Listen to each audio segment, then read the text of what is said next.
हरे कृष्ण माताजी। हरे कृष्ण।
हरे कृष्ण।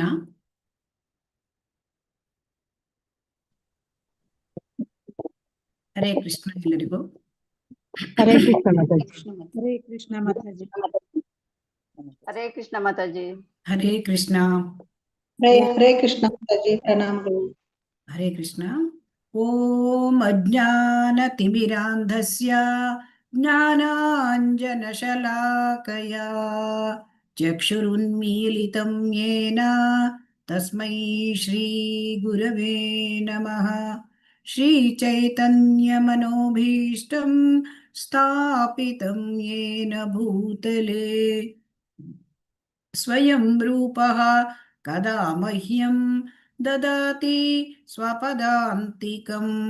वन्देऽहं श्रीगुरोः श्रीयुतपदकमलं श्रीगुरून् वैष्णवांश्च श्रीरूपं साग्रजातं सहगणा रघुनाथान्वितं तं सजीवं साद्वैतं सावधूतं परिजनसहितं कृष्ण चैतन्यदेवं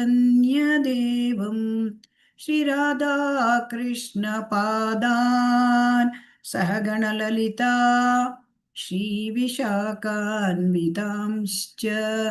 हे कृष्णा करुणा सिन्धो दीनबन्धो जगत्पते गोपेशा गोपिका कान्ता राधाकान्ता नमोऽस्तुते। तप्तकाञ्चन गौराङ्गी श्रीराधे वृन्दावनेश्वरी वृषभानुसुते देवी प्रणमामि हरिप्रिये। वाञ्छाकल्पतरुभ्यश्च कृपा सिन्धुभ्य एव च पतितानां पावनेभ्यो वैष्णवेभ्यो नमो नमः। जय श्री कृष्ण चैतन्य प्रभु नित्यानंद श्री अद्वैत गदाधरा श्रीवासदि गौरभक्तवृंद। हरे कृष्णा कृष्ण कृष्ण हरे हरे हरे राम राम राम हरे हरे। हरे कृष्णा कृष्ण कृष्ण हरे हरे हरे राम राम राम हरे हरे। हरे कृष्ण कृष्ण कृष्ण हरे हरे हरे राम राम राम हरे हरे। श्री श्री राधा गोविंद की जय। श्री श्री गौरनिताय की जय। ಶ್ರೀಲ ಪ್ರಭುಪಾದ ಕಿ ಜೈ. ಹರೇ ಕೃಷ್ಣ. ಎಲ್ಲ ಭಕ್ತರಿಗೂ ಸ್ವಾಗತ. ಕನ್ನಡ ಭಕ್ತಿಶಾಸ್ತ್ರಿ ತರಗತಿ. ಇವತ್ತು ನಾವು ಅಧ್ಯಾಯ 1 ಭಾಗ 2 ನೋಡಲಿದ್ದೇವೆ. ಶ್ರೀಲ ಪ್ರಭುಪಾದರ ಆಶೀರ್ವಾದವನ್ನು ಪಡೆಯುತ್ತಾ ಶ್ರೀ ಶ್ರೀ ರಾಧಾ ಗೋವಿಂದರ ಅಡಿದಾವರೆಗಳಲ್ಲಿ ನಮಸ್ಕಾರ ಮಾಡುತ್ತಾ ಶ್ರೀ ಗೌರನಿತಾಯಿ ಅವರ ಅನುಗ್ರಹವನ್ನು ಬೇಡುತ್ತಾ ನಮ್ಮ ಇವತ್ತಿನ ಭಕ್ತಿಶಾಸ್ತ್ರಿ ಅಧ್ಯಯನವನ್ನು ನಾವು ಪ್ರಾರಂಭ ಮಾಡೋಣ. ಹರೇ ಕೃಷ್ಣ.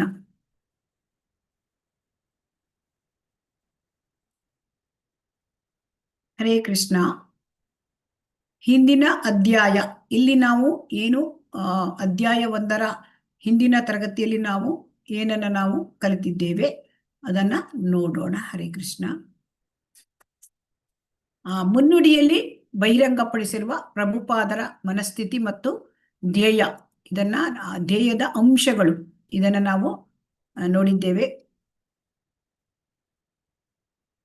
ಭಗವದ್ಗೀತೆಯನ್ನ ನಾವು ಸಂಪ್ರದಾಯದಿಂದ ಬಂದಿರತಕ್ಕಂಥ ಭಗವದ್ಗೀತೆ, ಆಚಾರ್ಯರು ಬರೆದಿರ್ತಕ್ಕಂಥ ಭಗವದ್ಗೀತೆಯನ್ನ ನಾವು ಓದಬೇಕು. ಸಂಪ್ರದಾಯದ ಆಚಾರ್ಯರು ಅದನ್ನ ಮತ್ತೆ ನಾವು ಚೆನ್ನಾಗಿ ಅರ್ಥ ಮಾಡಿಕೊಂಡು ನಮ್ಮ ಜೀವನದಲ್ಲಿ ಅಳವಡಿಸಿಕೊಳ್ಳಬೇಕು.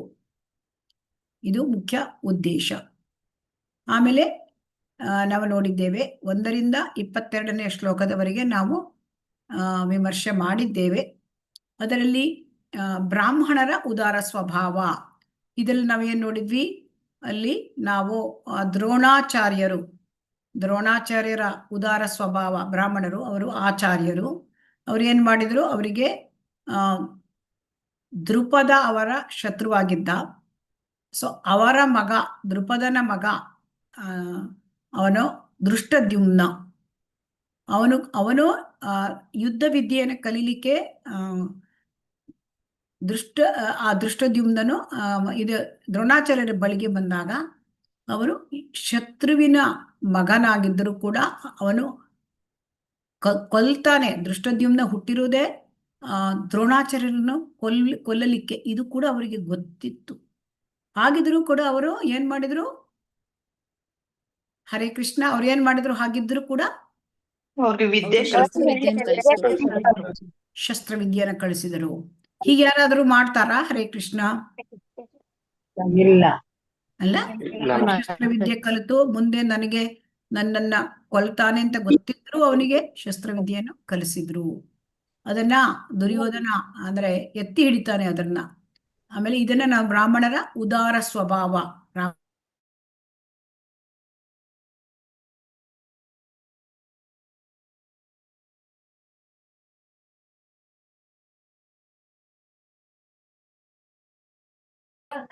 ಮಾತಾಜಿ ಮ್ಯೂಟ್ ಅಲ್ಲಿ ಇದ್ದೀರಾ? ಕೇಳಿಸ್ತಾ ಇಲ್ಲ ಮಾತಾಜಿ. ಕೇಳ್ತಾ ಇಲ್ವಾ? ಕೃಷ್ಣ. ಅಂದ್ರೆ ಅವರು ಮಾತಾಜಿ ಮ್ಯೂಟ್ ಮಾಡಿದ್ರು ಎಲ್ಲರೂ, ಹಾಗಾಗಿ ನನ್ಗೆ ಗೊತ್ತಿಲ್ಲ. ಸೊ ಹರೇ ಕೃಷ್ಣ.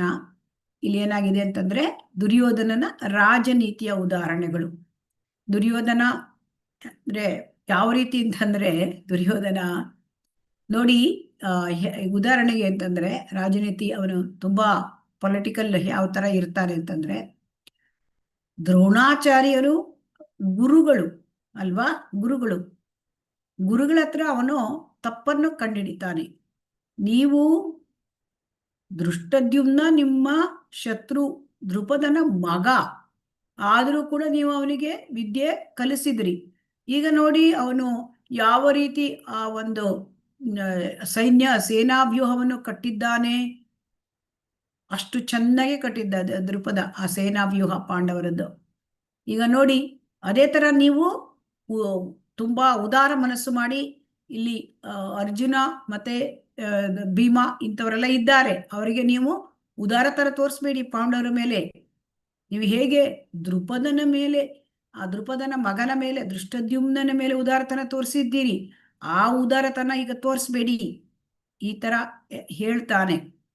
ಗುರುಗಳ ಹತ್ರ ತಪ್ಪುಕೊಂಡು ಹಿಡಿದು ಗುರುಗಳ ಮೇಲೇನೆ ಅವನು ಏನ್ ಮಾಡ್ತಾನೆ, ಅವರಿಗೆ ಆರ್ಡರ್ ಮಾಡ್ತಾ ಇದ್ದಾನೆ. ಇದು ಅವನ ರಾಜನೀತಿ ಅಲ್ವಾ? ಗುರುವಿಗೆ ಯಾರು ಹೇಳ್ತಾರ? ಹರೇ ಕೃಷ್ಣ. ಇಲ್ಲ ಮಾತಾಜಿ. ಆಮೇಲೆ ಎರಡನೇದು ಅಂತಂದ್ರೆ, ಈಗ ದ್ರೋಣಾಚಾರ್ಯರು ಸೇನಾಪತಿಯಾಗಿದ್ರು. ಆಮೇಲೆ ಅಲ್ಲಿ ಆರ್ಮಿ ಮೇಜರು ಅವರು ರಾಜನ ಹತ್ರ ಬರ್ತಾರೆ ಕೇಳಲಿಕ್ಕೆ ಅಲ್ವಾ. ಮೇಜರ್ ಇದ್ದರು ಮಿನಿಸ್ಟರ್ ಹತ್ರ ಬರ್ತಾರೆ ಅಲ್ವಾ, ಏನಾದ್ರು ಸಲಹೆ ಕೇಳಲಿಕ್ಕೆ. ಅಥವಾ ಮಿನಿಸ್ಟರು ಅಥವಾ ಪ್ರೈಮ್ ಮಿನಿಸ್ಟರ್ ಯಾರಾದ್ರೂ ಹೋಗಿ ಮೇಜರ್ ಹತ್ರ ಹೋಗಿ ಹೇಳ್ತಾರಾ, ಅವ್ರಿಗೆ ಮೀಟ್ ಆಗ್ತಾರ? ಇಲ್ಲ ಅಲ್ವಾ. ಸೊ ಆದರೆ ಇಲ್ಲಿ ನೋಡಿ, ದುರ್ಯೋಧನ ಅವನು ಯುವರಾಜನಾಗಿದ್ದ, ಅವನು ಹೋಗಿ ದ್ರೋಣಾಚಾರ್ಯ ಹತ್ರ ಹೋಗಿ ಹೇಳ್ತಾನೆ. ಸೊ ಇದೆಲ್ಲ ರಾಜನೀತಿಯ ಉದಾಹರಣೆ. ಆಮೇಲೆ ಭೀಷ್ಮನನ್ನು ಮತ್ತೆ ಹೇಳ್ತಾನೆ, ಭೀಷ್ಮ ಅವನು ನಮ್ಮ ಪಿತಾಮಹ ಭೀಷ್ಮ ಅವನಿಗೆ ಚೆನ್ನಾಗಿ ಯುದ್ಧ ಮಾಡ್ತಾನೆ. ಆದ್ರೆ ಅವನಿಗೆ ನೀವು ಸಪೋರ್ಟ್ ಕೊಡಿ, ಬೇರೆ ಯೋಧರಿಗೆ ಹೇಳ್ತಾನೆ. ಅಂದ್ರೆ ಬೇರೆ ಯೋಧರು ತಮಗೆ ಯಾಕೆ ಹೆಸರು ಹೇಳೋದಿಲ್ಲ ಅಂತ ಅವರು ಬೇಜಾರು ಪಡಬಾರ್ದು. ಆ ಥರ ಅವನು ಏನ್ ಹೇಳ್ತಾನೆ, ಅವರಿಗೂ ಕೂಡ ಅವನು ಆ ಆಯಕಟ್ಟಿನ ಸ್ಥಾನದಲ್ಲಿ ನಿಂತು ಭೀಷ್ಮರಿಗೂ ಕೂಡ ರಕ್ಷಣೆ ಕೊಡಿ ಅಂತ ಅವರಿಗೆ. ಹೀಗೆ ಈ ರೀತಿಯಾದ ರಾಜನೀತಿಯನ್ನ ಅವನು, ಅದರಲ್ಲಿ ರಾಜನೀತಿಯಲ್ಲಿ ತುಂಬಾ ಇದನ್ನು ತೋರಿಸ್ತಾ ಇದ್ದಾನೆ. ನೀತಿ ಅಂದ್ರೆ ತುಂಬಾ ಕುಶಲತೆಯನ್ನ ಅವನು ತೋರಿಸ್ತಾ ಇದ್ದಾನೆ. ಆಮೇಲೆ ಇನ್ನೊಂದು ನೋಡಿದ್ವಿ, ಅರ್ಜುನನ ಧ್ವಜದಲ್ಲಿ ಹನುಮಂತನ ಚಿತ್ರ. ಅರ್ಜುನ ಧ್ವಜದಲ್ಲಿ ಹನುಮಂತನ ಚಿತ್ರ ಬಹಳ ಮುಖ್ಯವಾದದ್ದು. ಯಾಕೆಂತಂದ್ರೆ ಹನುಮಂತ ಅವನು ರಾವಣರ ಯುದ್ಧದಲ್ಲಿ ಅವನು ಯುದ್ಧ ಮಾಡಿ ಗೆಲ್ಲಿಸಿಕೊಟ್ಟಿದ್ದ ಅಲ್ವಾ ರಾಮನಿಗೆ. ಅದೇ ರೀತಿ ಇಲ್ಲಿ ಕೂಡ ಅರ್ಜುನನ ಒಂದು ರಥದಲ್ಲಿ ಅವನು ಧ್ವಜವಾಗಿದ್ರೆ ಏನು ಅಂತಂದ್ರೆ, ಅಲ್ಲಿ ಶ್ರೀಲ ಪ್ರಭುಪಾದರು ಹೇಳ್ತಾರೆ ಅಂದ್ರೆ ನನ್ನ ಹತ್ರ ಶಕ್ತಿ ಏನೂ ಇಲ್ಲ, ಹಿಂದಿನ ಆಚಾರ್ಯರ ಹತ್ರ ಶಕ್ತಿಯನ್ನು ಬೇಡ್ಕೊಳ್ತಾರೆ. ಅದೇ ತರ ಇಲ್ಲಿ ಹನುಮಂತ ಅವನು ಹಿಂದಿನ ರಾವಣನ ಯುದ್ಧದಲ್ಲಿ, ರಾವಣರ ಯುದ್ಧದಲ್ಲಿ ಅವನು ಇದ್ದಿದ್ದ. ಸೊ ಹಾಗಾಗಿ ಅವನ ಒಂದು ಆಶೀರ್ವಾದವನ್ನು ಕೇಳ್ಕೊಳ್ತಾನೆ ಅಂತ ಇಲ್ಲಿ ಆ ರೀತಿಯಲ್ಲಿ ಹೇಳಿದ್ದಾರೆ. ಮತ್ತೆ ಹನುಮಂತ ಯಾವಾಗಲೂ ಜೈಕಾರ ಹಾಕ್ತಾ ಇರ್ತಾನೆ. ಸೊ ಹಾಗಾಗಿ ಹನುಮಂತನ ಒಂದು ಚಿತ್ರ ಅಲ್ಲಿ ಧ್ವಜದಲ್ಲಿ. ಭಗವಾನ್ ಶ್ರೀಕೃಷ್ಣನಿಗೆ ಅರ್ಜುನನ ಆದೇಶ, ಇದನ್ನು ನೋಡೋಣ. ಅಂದ್ರೆ ಕೃಷ್ಣ ಹೇಗೆ, ಕೃಷ್ಣ ಯಾವಾಗಲೂ ಭಗವಾನ್ ದೇವೋತ್ತಮ ಪರಮ ಪುರುಷ ಅಲ್ವಾ, ಅವನಿಗೆ ಯಾರಾದ್ರೂ ಆದೇಶ ಕೊಡ್ಲಿಕ್ಕಾಗತ್ತಾ? ಹರೇ ಕೃಷ್ಣ. ಇಲ್ಲ ಮಾತಾಡಿ, ಇಲ್ಲ ಅಲ್ವಾ. ಸೊ ಅವನಿಗೆ ಆದೇಶ ಕೊಡ್ಲಿಕ್ಕೆ, ಭಗವಂತನಿಗೆ ಆದೇಶ ಕೊಡ್ಲಿಕ್ಕಾಗತ್ತಾ? ಇಲ್ಲಿ ನೋಡಿ, ಭಗವಂತನಿಗೆ ಅರ್ಜುನ ಆದೇಶ ಕೊಡ್ತಾನೆ. ಸೇನೆಯೋರುಭಯೋರ್ ಮಧ್ಯೆ ರಥಂ ಸ್ಥಾಪಯಮೇಚ್ಯುತ. ಅಚ್ಯುತ, ನನ್ನ ಸೇನೆಯನ್ನ ಎರಡು ಸೈನ್ಯಗಳ ಮಧ್ಯೆ ನೀನು ನಿಲ್ಲಿಸು. ನಾನು ನೋಡಬೇಕು ಯಾರು ಯುದ್ಧಕ್ಕೆ ನನ್ನ ಜೊತೆ ಬರ್ತಾ ಇದ್ದಾರೆ, ನಮ್ಗೆ ನಾನು ಶತ್ರುಗಳನ್ನ ಯಾರು ಅಂತ ನೋಡ್ಬೇಕು ಅಂತ ನಿಲ್ಲಿಸು ಅಂತ ಆರ್ಡರ್ ಕೊಡ್ತಾನೆ. ಯಾಕೆಂದ್ರೆ ಕೃಷ್ಣ ಏನಾಗಿರ್ತಾನೆ, ಅರ್ಜುನನಿಗೆ ಸಾರಥಿಯಾಗಿರ್ತಾನೆ ಅಲ್ವಾ. ಸಾರಥಿ ಅಂದ್ರೆ ಡ್ರೈವರ್ ತರ. ಸೊ ಡ್ರೈವರಿಗೆ ಆರ್ಡರ್ ಕೊಡೋದು ಅವರು, ಯಾರು ಓನರ್ ಇರ್ತಾರೆ ಅವರು ಆರ್ಡರ್ ಕೊಡ್ತಾರೆ ಅಲ್ವಾ. ಇಲ್ಲಿ ಹೋಗು, ಅಲ್ಲಿ ಹೋಗು, ಆ ಕಡೆಗೆ ಹೋಗು, ಈ ಕಡೆ ಹೋಗು. ಹಾಗೆ ಇಲ್ಲಿ ಭಗವಾನ್ ಕೃಷ್ಣ ಏನು ಅಂತಂದ್ರೆ, ಭಕ್ತರು ಭಗವಂತನಿಗೆ ಸೇವೆ ಸಲ್ಲಿಸ್ತಾರೆ. ಆದರೆ ಇಲ್ಲಿ ಭಗವಂತ ತನ್ನ ಶುದ್ಧ ಭಕ್ತರಿಗೆ ಅವರ ಸೇವೆ ಮಾಡಲು ಸದಾ ಸಿದ್ಧನಿರ್ತಾನೆ ಅಲ್ವಾ. ಹೌದು ಮಾತಾಡಿ. ಸಾರಥಿ ಸ್ಥಾನ ಅಂದ್ರೆ ತುಂಬಾ ಇದಾಗಿರುತ್ತೆ. ಯಾಕೆಂತಂದ್ರೆ ಡ್ರೈವರ್ ಸ್ಥಾನ ಅಂತಂದ್ರೆ ಹೇಗಿರುತ್ತೆ ಅಂದ್ರೆ, ಆ ಯುದ್ಧದಲ್ಲಿ ರಥದಲ್ಲಿ ಕುಳಿತಾಗ ಆಚೆ ಈಚೆ ಹೋಗು, ಈ ಸೈಡ್ ಆ ಸೈಡ್ ಹೋಗ್ಬೇಕು ಅಂದ್ರೆ ಅದರಲ್ಲಿ ಕಾಲಿಂದ ಸನ್ನೆ ಮಾಡಿ ಅವರಿಗೆ ತುಳಿದು ತೋರಿಸ್ಬೇಕಾಗತ್ತಂತೆ. ಯಾಕೆಂದ್ರೆ ಅವರು ಯುದ್ಧದಲ್ಲಿ ತುಂಬಾ ಅದರಲ್ಲೇ ಇದ್ರಾಗಿರ್ತಾರೆ, ಮಗ್ನರಾಗಿರ್ತಾರೆ. ಸೊ ಹಾಗಾಗಿ ಅವರು ಸಾರಥಿಗೆ ಆದೇಶ ಕೊಡಬೇಕು, ರಥ ಈ ಕಡೆ ತಕೊಂಡೋಗು, ಆ ಕಡೆ ತಕೊಂಡೋಗು, ಅಲ್ಲಿ ಹೋಗು, ಇದೆಲ್ಲ ಹೇಳ್ಬೇಕಾಗತ್ತೆ. ಸೊ ಹಾಗಾಗಿ ಭಗವಂತ ತನ್ನ ಶುದ್ಧ ಭಕ್ತ, ಅರ್ಜುನ ಶುದ್ಧ ಭಕ್ತರ ಜೊತೆ ಅವನು ಭಗವಂತ ಆನಂದಿಸ್ತಾನೆ. ಭಕ್ತರಿಗೆ ಅವರ ಅಪ್ಪಣೆ ತೆಗೆದುಕೊಂಡು ಅವರ ಕೆಲಸ ಮಾಡಲಿದ್ದಾಗ ಭಗವಂತನಿಗೆ ಆನಂದ ಅನುಭವಿಸ್ತಾನಂತೆ. ಇದು ಭಗವಂತನ ಒಂದು ಲೀಲೆ, ಇದು ಭಗವಂತನ ಒಂದು ಇದು. ಶುದ್ಧ ಭಕ್ತರ ಜೊತೆ ಅವನು ಆನಂದವನ್ನು ಅನುಭವಿಸ್ತಾನೆ, ಅರ್ಜುನ ಶುದ್ಧ ಭಕ್ತ. ಸೊ ಹಾಗಾಗಿ ನಾವು ಇದನ್ನ ತಿಳ್ಕೊಂಡ್ವಿ. ಆಮೇಲೆ ಕೊನೆಯದಾಗಿ ವೈಷ್ಣವರು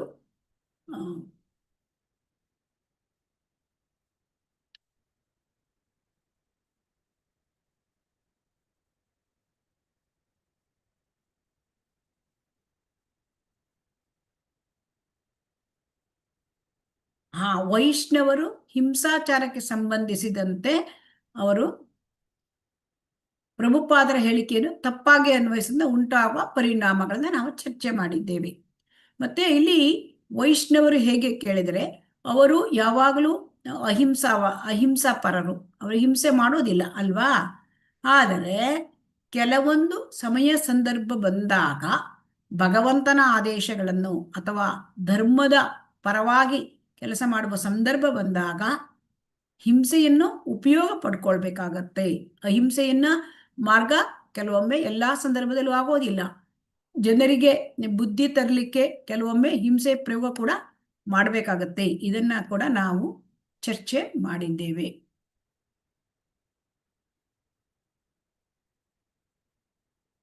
ಹಾಗಾಗಿ ಈಗ ಪಾಂಡವರ ವಿಜಯದ ಚಿಹ್ನೆಗಳನ್ನು ಕೂಡ ನಾವು ಚರ್ಚೆ ಮಾಡಿದ್ದೇವೆ ಅಲ್ವಾ?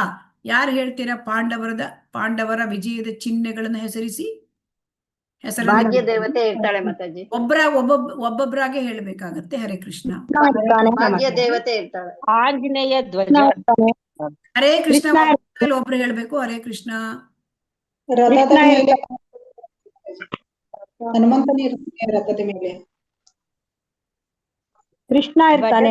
ಹನುಮಂತನಿರುತ್ತಾನೆ. ಧ್ವಜದಲ್ಲಿ ಒಬ್ರು ಒಂದು ಉತ್ತರ ಹೇಳಿದ ಮೇಲೆ ಅಲ್ಲಿ ನಿಲ್ಲಿಸ್ಬಿಡ್ಬೇಕು. ಹರೇ ಕೃಷ್ಣ.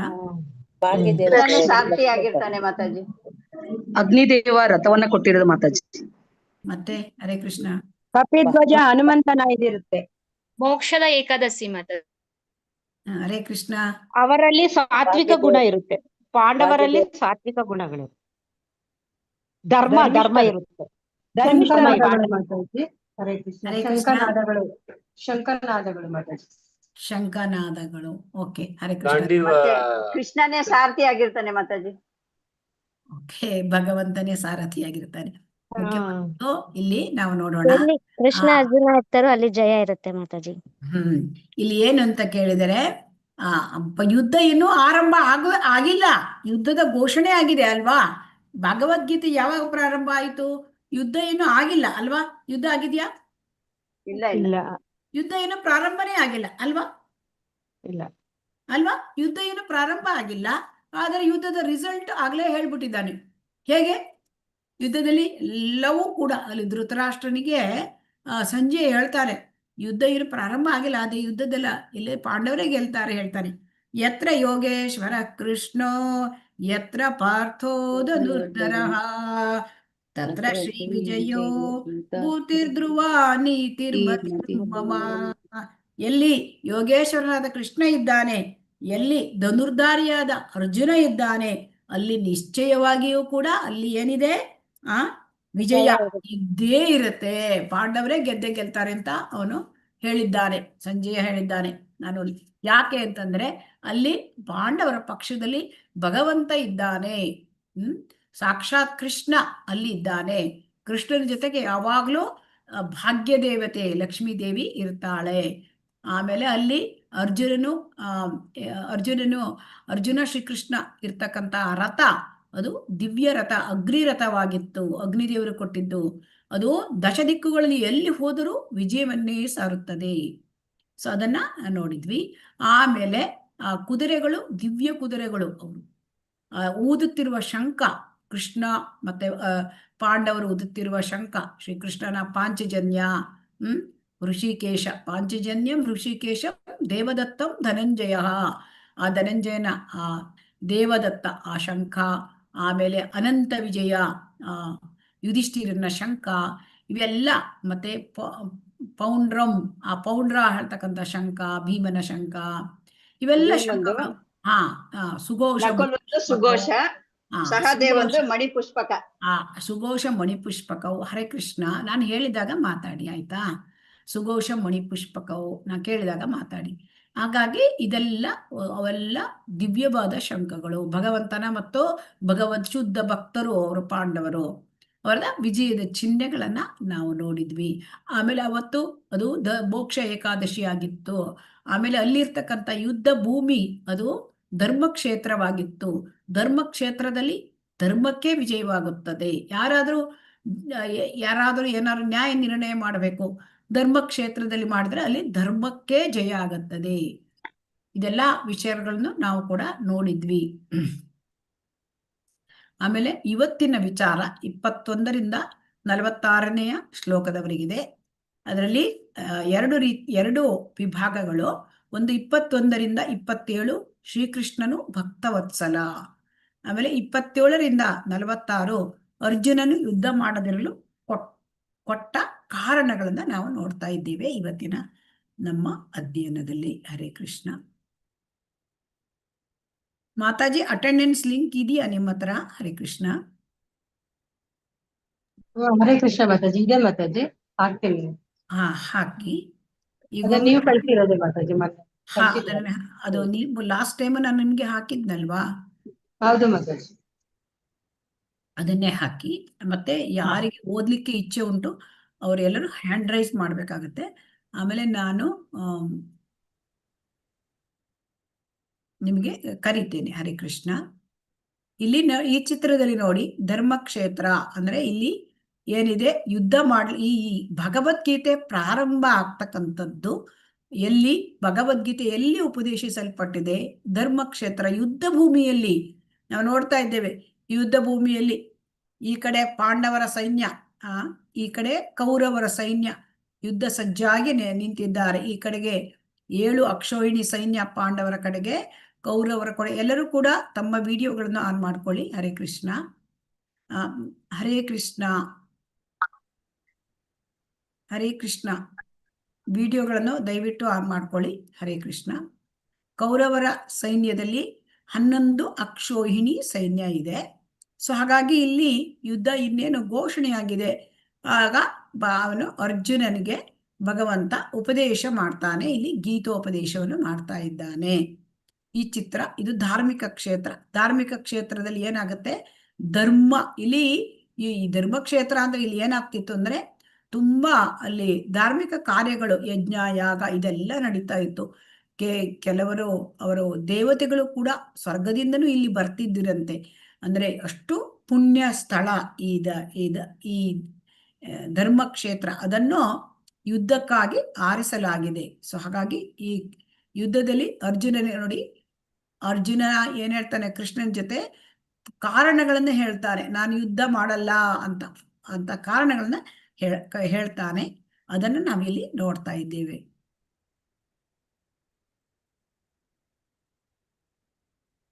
ಹರೇ ಕೃಷ್ಣ. ಶ್ಲೋಕವನ್ನ ಓದುವರು. ಹರೇ ಕೃಷ್ಣ. ಅರ್ಚನಾ ಶೆಟ್ಟಿ ಶ್ಲೋಕ ಓದಿ. ಹರೇ ಕೃಷ್ಣ ಮಾತಾಜಿ. ಎಷ್ಟನೇ ಶ್ಲೋಕ ಮಾತಾಜಿ? ಕಾಣ್ತಾ ಇದೆಯಲ್ಲ ನಿಮ್ಗೆ ಸ್ಕ್ರೀನಲ್ಲಿ? ಇದು ಅದ್ವೇಷ್ಟಂ ತೇಜಯಂ ಇಮಂ ಧರ್ಮ್ಯಂ ಸಂಮಾದಮಾವಯೋ ಜ್ಞಾನಯಜ್ಞೇನ ತೇನಃ ಮಿಷ್ಟಃ ಸ್ವಾಮಿತಿ ಮೇ ಮತಿಃ.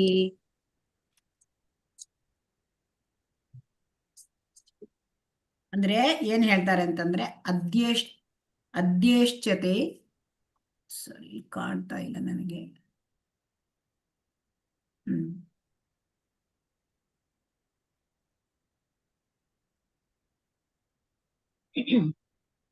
ಇಲ್ಲಿ ಏನಂತಂದ್ರೆ ಈ ಒಂದು ಸಂವಾದ, ಈ ಭಗವದ್ಗೀತೆ ಅಂದ್ರೆ ಭಕ್ತ ಮತ್ತು ಭಗವಂತನ ನಡುವೆ ಸಂವಾದ.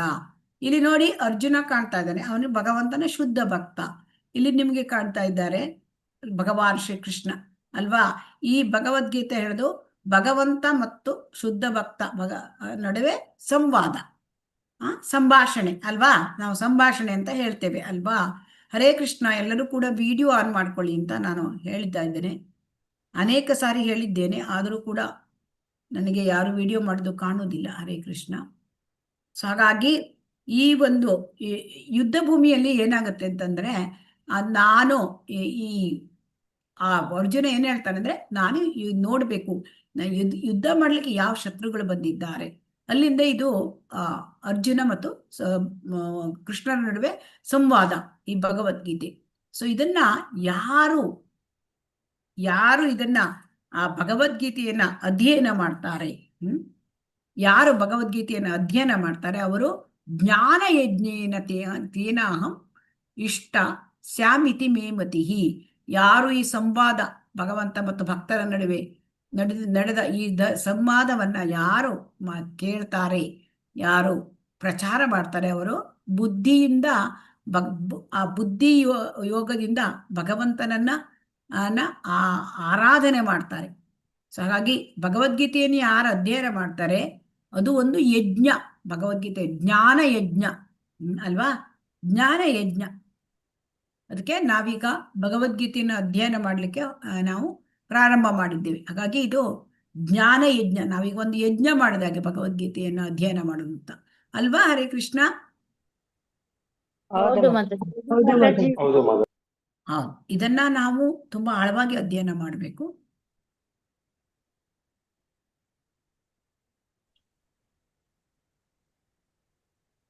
ಇಲ್ಲಿ ನೋಡಿ, ಧರ್ಮ್ಯಂ ಸಂವಾದಂ, ನಮ್ಮ ಈ ಪವಿತ್ರ ಸಂಭಾಷಣೆಯನ್ನು ಯಾರು ಅಧ್ಯಯನ ಮಾಡುವನೋ ಅವನು ತನ್ನ ಬುದ್ಧಿಶಕ್ತಿಯಿಂದ ನನ್ನನ್ನು ಪೂಜಿಸುತ್ತಾನೆ. ನೋಡಿ, ಭಗವಂತನನ್ನು ಪೂಜೆ ಮಾಡಿದ ಹಾಗೆ ನಾವು ಭಗವದ್ಗೀತೆಯನ್ನ ಅಧ್ಯಯನ ಮಾಡಿದರೆ ಅಲ್ವಾ?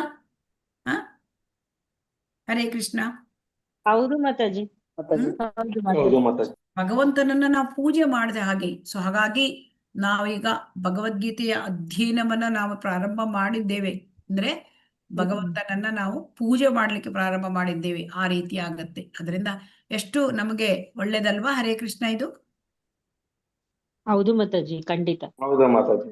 ಆಯ್ತಾ? ಹರೇ ಕೃಷ್ಣ. ಇದು ಓದಿ. ಹರೇ ಕೃಷ್ಣ. ಯಾರು ಓದಿದ ಮೇಲೆ ನಿಮ್ಮ ಹ್ಯಾಂಡ್ ಡೌನ್ ಮಾಡ್ಕೊಳ್ಳಿ. ಉಳಿದವರಿಗೆ ಶಶಿಕಲಾ ಗೌಡ ಮಾತಾಜಿ ಓದಿ. ಯಾವ್ದು ಓದ್ಬೇಕು ಮಾತಾಜಿ? ಇಲ್ಲ, ಸ್ಕ್ರೀನ್ ಅಲ್ಲಿ ಕಾಣ್ತಾ ಇದೆಯಲ್ಲ, ಅದನ್ನು ಓದ್ಬೇಕಾಗತ್ತೆ. ಭೀಷ್ಮ ದ್ರೋಣ ಪ್ರಮುಖತಃ. ಭೀಷ್ಮ ಮತ್ತು ದ್ರೋಣರ ಮುಂದೆ ಪಶ್ಚಾತ್ತಾನ್ ಸಮವೇತಾನ್ ಕುರುನಿತಿ. ಇಲ್ಲಿ ನೆರೆದಿರುವ ಕೌರವರನ್ನು ನೋಡು. ಹರೇ ಕೃಷ್ಣ ಮಾತಾಜಿ. ಹರೇ ಕೃಷ್ಣ.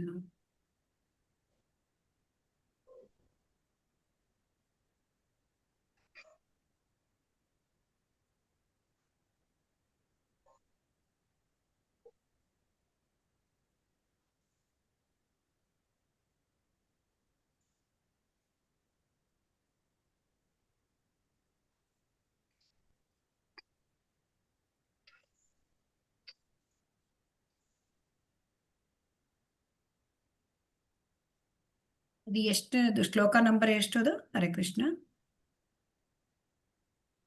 ಹರೇ ಕೃಷ್ಣ. ಶ್ಲೋಕ ಎಷ್ಟದು? ಹರೇ ಕೃಷ್ಣ. 23ರಿಂದ 45 ಹೇಳಿದ್ರು ಮಾತಾಜಿ. 25 ಮಾತಾಜಿ. 23 ಮಾತಾಜಿ. ಹರೇ ಕೃಷ್ಣ. 23 ಮಾತಾಜಿ. ಇಲ್ಲ, ಈಗ ಇದು ಭೀಷ್ಮ ದ್ರೋಣ ಪ್ರಮುಖತಃ ಇದು 25th ಶ್ಲೋಕ ಮಾತಾಜಿ. ಇವಾಗ 23 ಬಂತು ಮಾತಾಜಿ. ಶ್ಲೋಕ ನಂಬರ್ ಹೇಳಿ ನನಗೆ. ಹರೇ ಕೃಷ್ಣ. 24. ಓಕೆ. ಭೀಷ್ಮ ದ್ರೋಣ ಪ್ರಮುಖತಃ ಸರ್ವೇಷಾಂ ಚ ಮಹೀಕ್ಷಿತಾಂ ಉವಾಚ ಪಾರ್ಥ ಪಶ್ಯೈತಾನ್ ಸಮವೇತಾನ್ ಕುರು ನೀತಿ. ಈ ಶ್ಲೋಕ ಅಲ್ವಾ? 25. ಹೌದು. 25 ಹರೇ ಕೃಷ್ಣ. ಇಲ್ಲಿ ಏನ್ ಹೇಳ್ತಾನೆ ಅಂತಂದ್ರೆ, ಈಗ ಏನಾಯ್ತು ಅಂತಂದ್ರೆ ರಥವನ್ನ ಭಗವಂತ ಏನ್ ಮಾಡಿದ? ರಥವನ್ನು ತೆಗೆದುಕೊಂಡು ಹೋಗಿ ಅರ್ಜುನ ಏನ್ ಹೇಳ್ತಾನೆ? ಎರಡು ಸೈನ್ಯದ ಮಧ್ಯೆ ಇಡು ಅಂತ ಹೇಳ್ತಾನೆ ಅಲ್ವಾ? ಅಲ್ಲಿ ಕೃಷ್ಣ ಏನ್ ಮಾಡ್ತಾನೆ ಅಂತಂದ್ರೆ ಅಲ್ವಾ, ಏನ್ ಮಾಡ್ತಾನೆ? ಸರಿಯಾಗಿ ಆ ರಥವನ್ನ ಎಲ್ಲಿ ಭೀಷ್ಮ ಮತ್ತು ದ್ರೋಣ ಇದ್ದಾರ ಅಲ್ಲಿ ತಗೊಂಡೋಗಿ ನಿಲ್ಲಿಸ್ತಾನೆ. ರಥವನ್ನ ಅವ್ರ ಎದುರಿಗೆ ತಗೊಂಡೋಗಿ ನಿಲ್ಲಿಸ್ತಾನೆ. ಇಲ್ಲಿ ನೋಡು, ನಿನಗೆ ಯುದ್ಧ ಮಾಡ್ಲಿಕ್ಕೆ ಯಾರ್ಯಾರಿದ್ದಾರೆ ನೋಡು.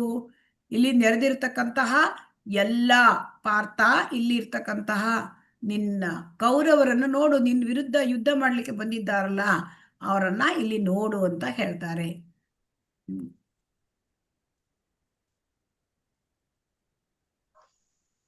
ಸೊ ಹಾಗಾಗಿ ಇಲ್ಲಿ ಅವಾಗ ಕೃಷ್ಣ ಈ ತೋರಿಸಿದಾಗ ಅವನು ಯಾಕೆ ಅಲ್ಲಿ ತಗೊಂಡೋಗಿ ನಿಲ್ಲಿಸ್ತಾರೆ ಅಂತಂದ್ರೆ ಅದಕ್ಕೂ ಒಂದು ಉದ್ದೇಶ ಇರುತ್ತೆ. ಏನು ಅಂತಂದ್ರೆ ಅಲ್ಲಿ ನೋಡಿ, ಭೀಷ್ಮ ಪಿತಾಮಹ, ಅಜ್ಜ ಅಲ್ವಾ ಅರ್ಜುನನಿಗೆ. ಆಮೇಲೆ ಇವರು ದ್ರೋಣಾಚಾರ್ಯ ಅವರ ಗುರು. ಸೊ ಗುರುವನ್ನ ಮತ್ತೆ ಅಜ್ಜನನ್ನ ಅವ್ರು ಯಾರ್ತಾರು ಶತ್ರು ಅಂತ ತಿಳ್ಕೊಳ್ತಾರ? ಹರೇ ಕೃಷ್ಣ. ಇಲ್ಲ ಮಾತಾಜಿ. ಇಲ್ಲ ಅಲ್ವಾ? ಅಜ್ಜ ಅಂದ್ರೆ ಎಲ್ಲರಿಗೂ ಪ್ರೀತಿ ಅಲ್ವಾ? ಅವರು ಶತ್ರು ಆಗ್ಲಿಕ್ಕೆ ಸಾಧ್ಯ? ಅವ್ರ ಜೊತೆಗೆ ಯುದ್ಧ ಮಾಡ್ಬೇಕು, ಅವರನ್ನ ಕೊಲ್ಲಲಿಕ್ಕೂ ತಯಾರಿರಬೇಕು. ಇದು ಸಾಧ್ಯವಾ? ಇಲ್ಲ ಮಾತಾಜಿ. ಪಾಠ ಹೇಳಿಕೊಟ್ಟ ಗುರು ಅಲ್ವಾ, ಅವರನ್ನು ಶತ್ರುವಾಗಿ ಕಾಣ್ಲಿಕ್ಕೆ ಸಾಧ್ಯವಾ? ಇಲ್ಲ. ಅಲ್ಲಿ ಅರ್ಜುನನನ್ನು ಅಲ್ಲಿ ತಂದು ನಿಲ್ಲಿಸ್ತಾನೆ. ಯಾಕೆ ಅಂತಂದ್ರೆ ಅಲ್ಲಿ ಅವರನ್ನು ನೋಡಿ ಅರ್ಜುನ ಶುದ್ಧ ಭಕ್ತ. ಸೊ ಹಾಗಾಗಿ ಅವನನ್ನ ಏನ್ ಮಾಡ್ಬೇಕು, ಭ್ರಮೆಗೆ ತರಿಸ್ಬೇಕು. ಅದಕ್ಕೆ ಅವರ ಮುಂದೆನೆ ಕರೆಕ್ಟ್ ಅಲ್ಲಿ ಹೋಗಿ ನಿಲ್ಲಿಸಿದ್ದಾನೆ ಕೃಷ್ಣ. ಭಗವಾನ್ ಕೃಷ್ಣನ ಪ್ಲಾನ್ ಏನಿತ್ತು, ನಮಗೆ ಭಗವದ್ಗೀತೆಯನ್ನು ಕೊಡಬೇಕು. ಯಾಕೆಂದ್ರೆ ಅಲ್ಲಿ ಏನಾಗಿತ್ತು, ಕಲಿಯುಗ ಪ್ರಾರಂಭ ಆಗ್ಬೇಕಾಗಿತ್ತು ಅಲ್ವಾ, ದ್ವಾಪರ ಯುಗ ಮುಗಿತಾ ಇದೆ ಅಲ್ವಾ. ಕಲಿಯುಗದಲ್ಲಿ ಎಲ್ಲರಿಗೂ ಕೂಡ ಆ ವೇದಗಳನ್ನ ಓದ್ಲಿಕ್ಕೆ ಆಗೋದಿಲ್ಲ. ಆಗತ್ತಾ ನಮ್ಗೆ? ಆಗೋದಿಲ್ಲ ಆಗಲ್ಲ. ಮಾತಾಜಿ. ಅದಕ್ಕೆ ನಮ್ಗೆ ವೇದಗಳ ಎಲ್ಲ ಸಾರ, ಉಪನಿಷತ್ತುಗಳ ಸಾರವನ್ನು ಕೊಡಬೇಕಾಗಿತ್ತು ಅಲ್ವಾ. ಸೊ ಅರ್ಜುನನು ಮುಂದೆ ಮಾಡ್ಕೊಂಡ. ಸೊ ಅವಾಗೇನಾಯ್ತು, ಅರ್ಜುನ ಶುದ್ಧ ಭಕ್ತ. ಸೊ ಶುದ್ಧ ಭಕ್ತನಿಗೆ ಅವರು ಯಾವಾಗಲೂ ಅವರಿಗೆ ಗೊತ್ತಿರುತ್ತೆ ಎಲ್ಲ ವಿಚಾರಗಳು. ಆದರೆ ಇಲ್ಲಿ ಅವನನ್ನು ಭ್ರಮೆಗೆ ತರಲಿಕ್ಕಾಗಿ ಅವನಿಗೆ ಈ ತರ ಎಲ್ಲಿ ಇದ್ದಾರೆ ಭೀಷ್ಮ ಮತ್ತು ಎಲ್ಲಿ ದ್ರೋಣ ಇದ್ದಾರೆ ಅವರ ಎದುರಿಗೆ ತಂದು ನಿಲ್ಲಿಸಿದ. ಮತ್ತೆ ಅಲ್ಲಿ ನೋಡು, ಯಾರು ಅರ್ಜುನ ನೋಡಿದ, ಅಲ್ಲಿ ನೋಡಿದರೆ ಅವನಿಗೆ ತನ್ನ ಚಿಕ್ಕಪ್ಪ, ದೊಡ್ಡಪ್ಪ, ತಾತಂದಿರು, ಗುರುಗಳು, ಸೋದರ ಮಾವಂದಿರು, ಸೋದರರು, ಅವನ ಮೇಲೆ ಮಕ್ಕಳು, ಮೊಮ್ಮಕ್ಕಳು, ಸ್ನೇಹಿತರು, ಇವ್ರನ್ನೆಲ್ಲ ನೋಡ್ತಾ ಇದ್ದಾನೆ. ಮಾವಂದಿರು, ಇವರೆಲ್ಲ ಶತ್ರು ಆಗ್ಲಿಕ್ಕೆ ಸಾಧ್ಯವಾ? ಹರೇ ಕೃಷ್ಣ. ಇಲ್ಲ ಮಾತಾಜಿ, ಬಂಧುಗಳು. ಇವರನ್ನೆಲ್ಲ ಅರ್ಜುನ ಯುದ್ಧ ಮಾಡಿ ಕೊಲ್ಲಬೇಕು, ಸಾಧ್ಯವಾ? ಇಲ್ಲ. ಇಲ್ಲ. ಅದಕ್ಕೆ ಅವನಿಗೆ ಒಂಥರ ಇದಾಗ್ಬೇಕು, ಏನಂತ, ಅರ್ಜುನಿಗೆ ಭ್ರಮೆಗೆ ಬರಬೇಕು ಅಲ್ವಾ.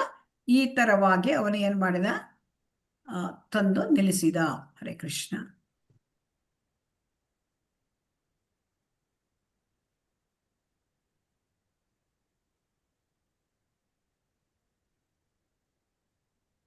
ಸೊ ಹಾಗಾಗಿ ಅರ್ಜುನ ಏನ್ ಹೇಳ್ತಾನೆ, ಇದನ್ನ ನೋಡ್ಬಿಟ್ಟು ಇವ್ರನ್ನೆಲ್ಲ ಯುದ್ಧ ವೀಕ್ಷಣೆ ಅಲ್ವಾ.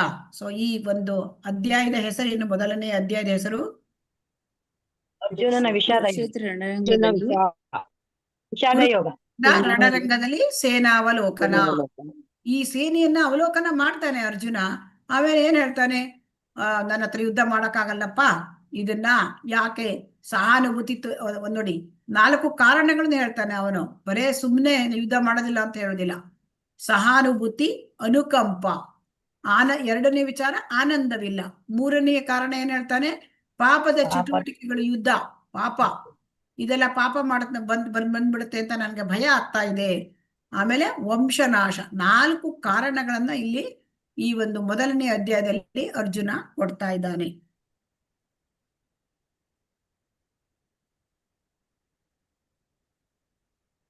ಹಾಗಾಗಿ ಇಲ್ಲಿ ಸಹಾನುಭೂತಿಯನ್ನ ನಾವು 27ನೇ ಶ್ಲೋಕದಲ್ಲಿ ನೋಡ್ತೇವೆ. ಆಮೇಲೆ ಆನಂದವಿಲ್ಲ 30ರಿಂದ 35ನೇ ಶ್ಲೋಕ. ಪಾಪದ ಚಟುವಟಿಕೆಗಳ ಭಯ, ಅದು 36ನೇ ಶ್ಲೋಕ, 43, 44, ಮತ್ತೆ ಇದು 2.5ರಲ್ಲೂ ಬರುತ್ತೆ. ವಂಶನಾಶ 37ನೇ ಶ್ಲೋಕದಿಂದ 43ನೇ ಶ್ಲೋಕದವರೆಗೆ. ಹರೇ ಕೃಷ್ಣ. BS ಆರತಿ ಓದಿ. ಹರೇ ಕೃಷ್ಣ. ಹರೇ ಕೃಷ್ಣ ಮಾತಾಜಿ. ಯಾರಿಗೆ ನೀವು ಓದಿದ್ದೀರಿ ಅವ್ರ ಹ್ಯಾಂಡ್ ಡೌನ್ ಮಾಡಿ. ಹರೇ ಕೃಷ್ಣ. ಕೋಹೋಸ್ಟ್ ಇದ್ದವರು ಯಾರು ಓದಿದ್ದಾರೆ ಅವರ ಹ್ಯಾಂಡ್ ಅನ್ನ ಡೌನ್ ಮಾಡಬೇಕು. ಹರೇ ಕೃಷ್ಣ. ಓದಿ. ಸಹಾನುಭೂತಿ. ಕೃಪೆಯ ಪರಾಯ ವಿಷ್ಣು ಕೃಪೆಯಿಂದ ಪರಾಯ ಉತ್ತಮ ಶ್ರೇಣಿಯ ಆವಿಷ್ಟು ಆಕ್ರಾಂತನಾಗಿ ಕುಂತಿಯ ಮಗನಾದ ಅರ್ಜುನನು ಈ ಎಲ್ಲ ವಿವಿಧ ಶ್ರೇಣಿಯ ಸ್ನೇಹಿತರು ಮತ್ತು ಸಂಬಂಧಿಕರನ್ನು ಕಂಡಾಗ ಅವನು ಕರುಣೆಯಿಂದ ತುಂಬಾ ಭಾವ ಪರವಶನಾದನು. ಹರೇ ಕೃಷ್ಣ ಮಾತಾಜಿ.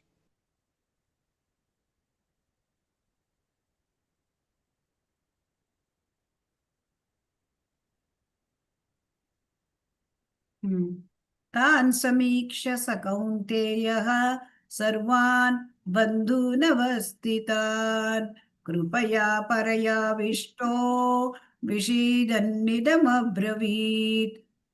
ಈಗ ಏನಾಯ್ತು ಅಂದ್ರೆ, ಕುಂತಿಯ ಮಗ ಅರ್ಜುನ ಎಲ್ಲ ನೆಂಟರಿಷ್ಟನ್ನು ಕಾಣ್ತಾನೆ. ಯುದ್ಧ ಮಾಡ್ಲಿಕ್ಕೆ ಅಂತ ಬಂದಿದ್ದಾನೆ, ಎಲ್ಲ ರೆಡಿ ಆಗಿದ್ದಾನೆ. ಇನ್ನೇನು ಬಾಣ ಪ್ರಯೋಗ ಮಾಡಬೇಕು. ಆಗ ನೋಡ್ತಾನೆ, ಎದುರಿಗೆ ಯಾರಿದ್ದಾರೆ? ಶತ್ರುಗಳು. ಯಾವಾಗಲೂ ನಮ್ಗೆ ಶತ್ರುಗಳು ಯಾರು ಇರ್ತಾರೆ? ನಮ್ಮ ಸಂಬಂಧಿಕರು ಮಾತಾಡಿ. ಬಂಧುಗಳು. ನಮ್ಮ ಬಂಧುಗಳು. ಇಲ್ಲಿ ನೋಡಿ, ಈ ಯುದ್ಧ ಭೂಮಿಯಲ್ಲಿ ಶತ್ರುಗಳು ಅವರು ಬೇರೆ ರಾಜ್ಯದವರು, ಬೇರೆ ಅಲ್ಲ ಆಗಿರ್ತಾರೆ ಅಲ್ವಾ? ಇಲ್ಲಿ ಹೌದು ಅರ್ಜುನ ಮಾತಾಜಿ. ಶತ್ರುಗಳು ಯಾರಾದ್ರು? ಬಂಧುಗಳು, ಸಂಬಂಧಿಕರು. ಆ ಕುಲಗಳು, ಸಂಬಂಧಿಕರು. ಹಾ ಅವರೇ ಆದಾಗ ಅವನಿಗೆ ಭಾವಪರವಶನಾಗ್ತಾನಂತೆ ಅರ್ಜುನ. ಏನಂತ ಹೇಳ್ತಾನೆ? ತಾನ್ ಸಮೀಕ್ಷ ಸಕೌಂತೆಯ ಸರ್ವಾನ್ ಬಂಧೂ ನಮಸ್ತಿತಾನ್ ಕೃಪಯಾ ಪರಯಾವಿಷ್ಟೋ ವಿಷೀದನ್ ಇದಮಬ್ರವೀದ್.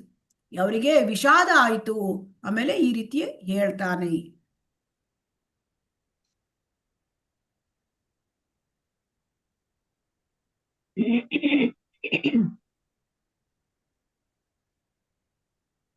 ಹರೇ ಕೃಷ್ಣ. ಪ್ರಮೀಳಾ BN ಓದಿ ಮಾತಾಜಿ. ಓದ್ತೀನಿ ಮಾತಾಜಿ. ಓಕೆ, ಹರೇ ಕೃಷ್ಣ. ಹರೇ ಕೃಷ್ಣ. ಕಿಂಬೋಗೈ ಏ ಗೋವಿಂದ, ಯಾರಿಗೋಸ್ಕರ ನಾವು ರಾಜ್ಯವನ್ನು ಸುಖವನ್ನು ಮತ್ತು ಬದುಕನ್ನು ಬಯಸುತ್ತೇವೆ, ಅವರೇ ಈಗ ನಮ್ಮ ವಿರುದ್ಧವಾಗಿ ಯುದ್ಧಕ್ಕೆ ಸನ್ನದ್ಧರಾಗಿರುವಾಗ ಅವುಗಳಿಂದ ಏನು ಪ್ರಯೋಜನ? ಧೃತರಾಷ್ಟ್ರನ ಮಕ್ಕಳನ್ನು ಕೊಂದು ನಮಗೆ ಯಾವ ಸಂತೋಷ ಬಂದೀತು? ಹರೇ ಕೃಷ್ಣ ಮಾತಾಜಿ. ಹರೇ ಕೃಷ್ಣ. ಹರೇ ಕೃಷ್ಣ.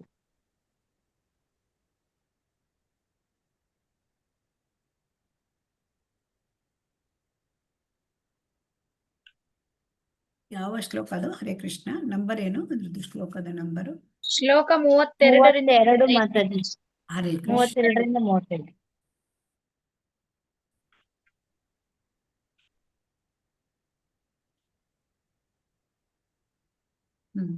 ಕಿಂ ನೋ ರಾಜ್ಯೇನ ಗೋವಿಂದ ಕಿಂ ಭೋಗೈರ್ಜೀವಿತೇನ ವಾ ಯೇಷಾಮರ್ಥೆ ಕಾಂಕ್ಷಿತಂ ನೋ ರಾಜ್ಯಂ ಭೋಗಾಃ ಸುಖಾನಿ ಚ. ಅರ್ಜುನ ಏನ್ ಹೇಳ್ತಾನೆ?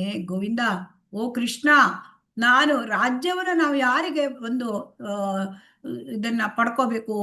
ಇವರೆಲ್ಲ ನನ್ನ ಬಂಧುಗಳು, ಇವರೆಲ್ಲ ನನ್ನ ಗುರು, ನನ್ನ ಅಜ್ಜ, ನನ್ನ ಈ ಎಲ್ಲ ನನ್ನ ಒಂದು ಬಂಧುಗಳು, ಇಷ್ಟ ಮಿತ್ರರು, ಇವರುಗಳನ್ನೇ ನಾನು ಕೊಂದ್ಬಿಟ್ರೆ, ನನಗೆ ರಾಜ್ಯ ತಗೊಂಡ್ರೆ ನಾನು ಹೇಗೆ ಇದನ್ನ ನಾನು ಅನುಭವಿಸೋದು ಅಲ್ವಾ? ಈಗ ನಾವು ಏನಾದ್ರೂ ಈ ಲೌಕಿಕದಲ್ಲಿಯೇ ನಾವು ವಿಚಾರ ಮಾಡಿದರೆ, ಈಗ ನಾವು ಒಂದು ಮನೆಯನ್ನ ಕಟ್ಕೊಳ್ತೇವೆ ಹೊಸದಾಗಿ ಅಲ್ವಾ? ಅವಾಗ ಎಲ್ಲಾ ನಮ್ಮ ಬಂಧು ಮಿತ್ರರನ್ನ ಕರೆದು ಅವರಿಗೆ ತೋರಿಸ್ತೇವೋ ಇಲ್ವೋ? ಹೌದು, ತೋರಿಸ್ತೇವೆ. ಅವರಿಗೆ ಒಂದು ಔತಣ ಕೂಟ ಇಡ್ತೇವೆ ಅಲ್ವಾ? ನಮ್ಮ ಸಂತೋಷವನ್ನ ನಾವು ಯಾರ ಜೊತೆ ಹಂಚ್ಕೊಳ್ತೇವೆ? ನಮ್ಮ ಬಂಧುಗಳ ಜೊತೆ, ಬಂಧುಗಳ ಜೊತೆ, ಸ್ನೇಹಿತರ ಜೊತೆ ಅಲ್ವಾ? ಅವರೇ ಇಲ್ಲ ಅಂದ್ರೆ ಹೇಗೆ ಸಾಧ್ಯ ನಮ್ಗೆ? ಅರ್ಜುನ ನೋಡಿ ಯಾವ ತರ ಅರ್ಜುನ ನಮ್ಗೆ ಏನಂದ್ರೆ ನಮ್ಮ ಎಲ್ಲ ಬದ್ಧಾತ್ಮರು ನಮ್ಮಂತಹ ಅವರನ್ನ ಅವನು ಪ್ರತಿನಿಧಿಸುತ್ತಾನೆ ಅರ್ಜುನ. ಅವನೇನ್ ಹೇಳ್ತಾನೆ? ಮಧುಸೂದನ, ಇವರೆಲ್ಲ ನನ್ನ ಆಚಾರ್ಯರು, ಇವರು ಪಿತಾಮಹ ಭೀಷ್ಮ, ಇವರೆಲ್ಲ ಪಿತರುಗಳು, ತಂದೆಯಂದಿರು, ಚಿಕ್ಕಂದಿರು, ಸೋದರ ಮಾವಂದಿರು, ಮೊಮ್ಮಕ್ಕಳು, ಮಾವಂದಿರು, ಭಾವಮೈಂದಿರು, ಇವರೆಲ್ಲ ಇಲ್ಲಿ ರಾಜ್ಯವನ್ನ, ತಮ್ಮ ಧನವನ್ನು ತ್ಯಜಿಸಿ ಇಲ್ಲಿ ನನ್ನ ಜೊತೆ ಯುದ್ಧ ಮಾಡ್ಲಿಕ್ಕೆ ಬಂದಿದ್ದಾರೆ. ಅವರು ನನ್ ಕೊಂದ್ರು ಅಡ್ಡಿಲ್ಲ, ನಾನಾಕ ಅವ್ರನ್ನ ಕೊಲ್ಬೇಕು? ನೀನು ನನಗೆ ಈ ಭೂಮಿ ಇರ್ಲಿ, ಈ ರಾಜ್ಯ ಇರ್ಲಿ, ನನಗೆ ಈ 3 ಲೋಕದಲ್ಲಿ ಎಂತ ಕೊಟ್ರು ಕೂಡ ನಾನು ಯುದ್ಧ ಮಾಡೋದಿಲ್ಲ. ಇವನ್ನ ಧೃತರಾಷ್ಟ್ರನ ಮಕ್ಕಳನ್ನು ಕೊಂದು ಅವರು ನನ್ನ ಕುಟುಂಬದವರು, ಅವ್ರನ್ನ ಕೊಂದು ನನಗೇನು ಸುಖ ಸಿಗ್ತದೆ? ಈ ರೀತಿ ಪ್ರಶ್ನೆ ಅಲ್ಲ, ಇದು ಯಾಕೆ ಬರ್ತದೆ? ಹರೇ ಕೃಷ್ಣ. ಅವನು ಅಲ್ಲಿ ಏನನ್ನು ನೋಡ್ತಾ ಇದ್ದಾನೆ ಅಂದ್ರೆ, ಅವನು ಅಲ್ಲಿ ಏನನ್ನು ನೋಡ್ತಾನೆ? ಯುದ್ಧ ಭೂಮಿಯಲ್ಲಿ ಸಂಬಂಧಿಕರೆಲ್ಲರೂ ಸಾಯುವುದನ್ನು ನೋಡ್ತಾ ಇದ್ದೇನೆ. ಎಲ್ಲ ಯುದ್ಧದಲ್ಲಿ ಸತ್ತೋಗ್ಬಿಡ್ತಾರೆ ಅಲ್ವಾ? ಅವ್ರನ್ನ ಕೊಂದು ಬಿಡ್ಬೇಕಾಗತ್ತೆ. ನಾನು ಸಾಧ್ಯವಾ? ಹರೇ ಕೃಷ್ಣ. ಇಲ್ಲ ಯಾವ ಸಂತೋಷ ಸಿಕ್ಕತ್ತೆ ಅಪ್ಪ? ಯುದ್ಧ ಮಾಡ್ಬೇಕು ಅಂದ್ರೆ ಶತ್ರುಗಳ ಜೊತೆ ಯುದ್ಧ ಮಾಡ್ಬೇಕು. ನಾವು ನಮ್ಮ ಕುಟುಂಬದವರು, ನಮ್ಮ ಬಂಧು ಮಿತ್ರರು, ಅವರ ಜೊತೆ ನಾವು ಯುದ್ಧ ಮಾಡಿ ಏನು ಪ್ರಯೋಜನ ಅಂತ ಕೇಳ್ತಾನೆ. ಹರೇ ಕೃಷ್ಣ. ಅನಸೂಯ ಮಾತಾಜಿ ಹರೇ ಕೃಷ್ಣ ಓದಿ. ಹರೇ ಕೃಷ್ಣ. ಆನಂದವಿಲ್ಲ. ಪ್ರತಿಯೊಬ್ಬರಿಗೂ ತನ್ನ ಸಂಪತ್ತನ್ನು ಬಂಧು ಮಿತ್ರರಿಗೆ ತೋರಿಸಬೇಕೆಂಬ ಅಪೇಕ್ಷೆ ಇರುತ್ತದೆ. ಆದರೆ ಅರ್ಜುನನು ತನ್ನ ಬಂಧು ಮಿತ್ರರೆಲ್ಲ ರಣರಂಗದಲ್ಲಿ ಸಾಯುತ್ತಾರೆ, ಆದ್ದರಿಂದ ವಿಜಯವನ್ನು ಗಳಿಸಿದ ಮೇಲೆ ತನ್ನ ಸಂಪತ್ತನ್ನು ಹಂಚಿಕೊಳ್ಳಲು ಸಾಧ್ಯವಾಗುವುದಿಲ್ಲ ಎಂದು ಆತಂಕ ಪಡುತ್ತಾನೆ. ಹರೇ ಕೃಷ್ಣ ಮಾತಾಜಿ, ಹರೇ ಧನ್ಯವಾದಗಳು. ಕೃಷ್ಣ. ನೋಡಿ, ಯುದ್ಧ ಮಾಡ್ಲಿಕ್ಕೆ ನಾನು ಮಾಡೋದಿಲ್ಲ, ಒಂದು ಕಾರಣ ಏನ್ ಹೇಳ್ತಾನೆ, ಇದು ಅವರ ಮೇಲೆ ಕರುಣೆ. ಅವನಿಗೆ ಅಪಾರವಾದ ಕರುಣೆ ಆಗುತ್ತೆ ಅಲ್ವಾ.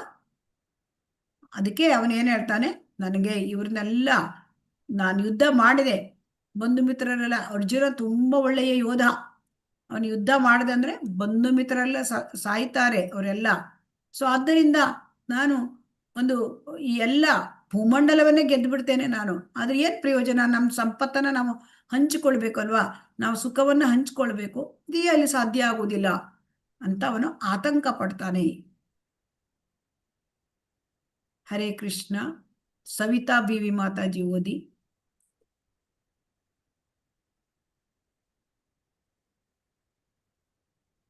ಹರೇ ಕೃಷ್ಣ. ಮ್ಯೂಟ್ ಆಗಿದ್ದೀರಿ ಮಾತಾಜಿ. ಹರೇ ಕೃಷ್ಣ, ಅನ್ಮ್ಯೂಟ್ ಮಾಡ್ಕೊಳ್ಳಿ. ಹರೇ ಕೃಷ್ಣ. ಹರೇ ಕೃಷ್ಣ, ಅನ್ಮ್ಯೂಟ್ ಆಗಿ. ಹರೇ ಕೃಷ್ಣ, ಮ್ಯೂಟ್ ಆಗಿದ್ದೀರಿ ಮಾತಾಜಿ. ಹರೇ ಕೃಷ್ಣ. ಹೇಳ್ತೀನಿ ಮಾತಾಜಿ. ಅರ್ಜುನನು ಕೃಷ್ಣನ ಒಳ್ಳೆಯ ಗೆಳೆಯ ಮತ್ತು ಪರಮ ಭಕ್ತನಾದರೂ ಕೂಡ ತನ್ನ ಕುಟುಂಬದ ಗೃಹಸ್ಥಾಶ್ರಮದ ಕುರಿತು ಯೋಚಿಸುತ್ತಿದ್ದಾನೆ. ಗೃಹಸ್ಥನಾಗಿರುವುದರಿಂದ ಕೃಷ್ಣನು ಅಷ್ಟು ಮುಖ್ಯವಲ್ಲ, ನನ್ನ ಕುಟುಂಬವೇ ಮುಖ್ಯ ಎಂದು ಯೋಚಿಸುತ್ತಿದ್ದಾನೆ. ಹೀಗೆ ಅವನು ಯೋಚಿಸಿದರೂ ಕೂಡ ಅವನೊಬ್ಬ ಭಕ್ತನೇ. ಆದ್ದರಿಂದ ಕನಿಷ್ಠ ಅಧಿಕಾರಿಯಾಗಿ ಒಬ್ಬನು ಭಕ್ತಿಯ ಕೆಳ ಹಂತದ ಕೃಷ್ಣ ಪ್ರಜ್ಞೆಯಲ್ಲಿ ಆಸಕ್ತಿಯನ್ನು ಹೊಂದಿದ್ದರೂ ಕೂಡ ಈ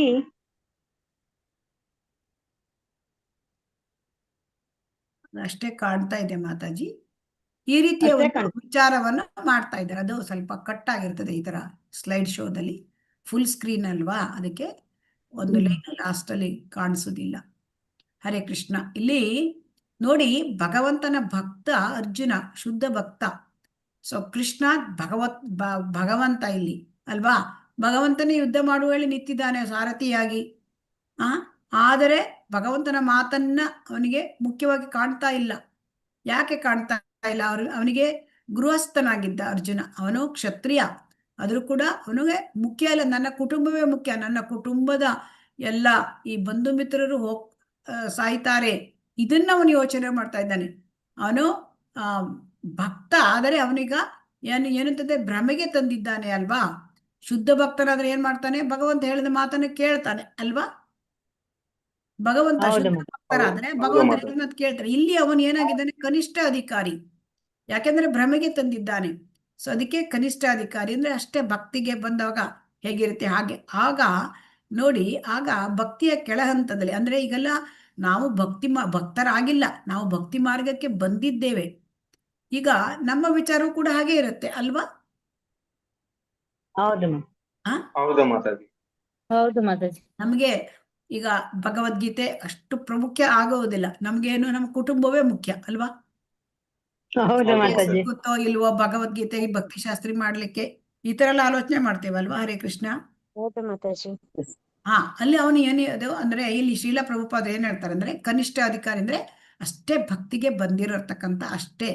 ಇನ್ನು ಶುದ್ಧ ಭಕ್ತರಾಗೋದು ತುಂಬಾ ಅವರು ಶುದ್ಧ ಭಕ್ತರು ಭಗವಂತನ ಮಾತನ್ನ ಅವರು ಅದೇ ತರ ನಡೆಸ್ಕೊಳ್ತಾರೆ. ಇಲ್ಲಿ ಏನು ಅಂತಂದ್ರೆ, ಕನಿಷ್ಠ ಅಧಿಕಾರಿಯಾಗಿ ಅವನು ತನ್ನ ಕುಟುಂಬದ ಬಗ್ಗೆ ಯೋಚನೆ ಮಾಡ್ತಾ ಇದ್ದಾನೆ.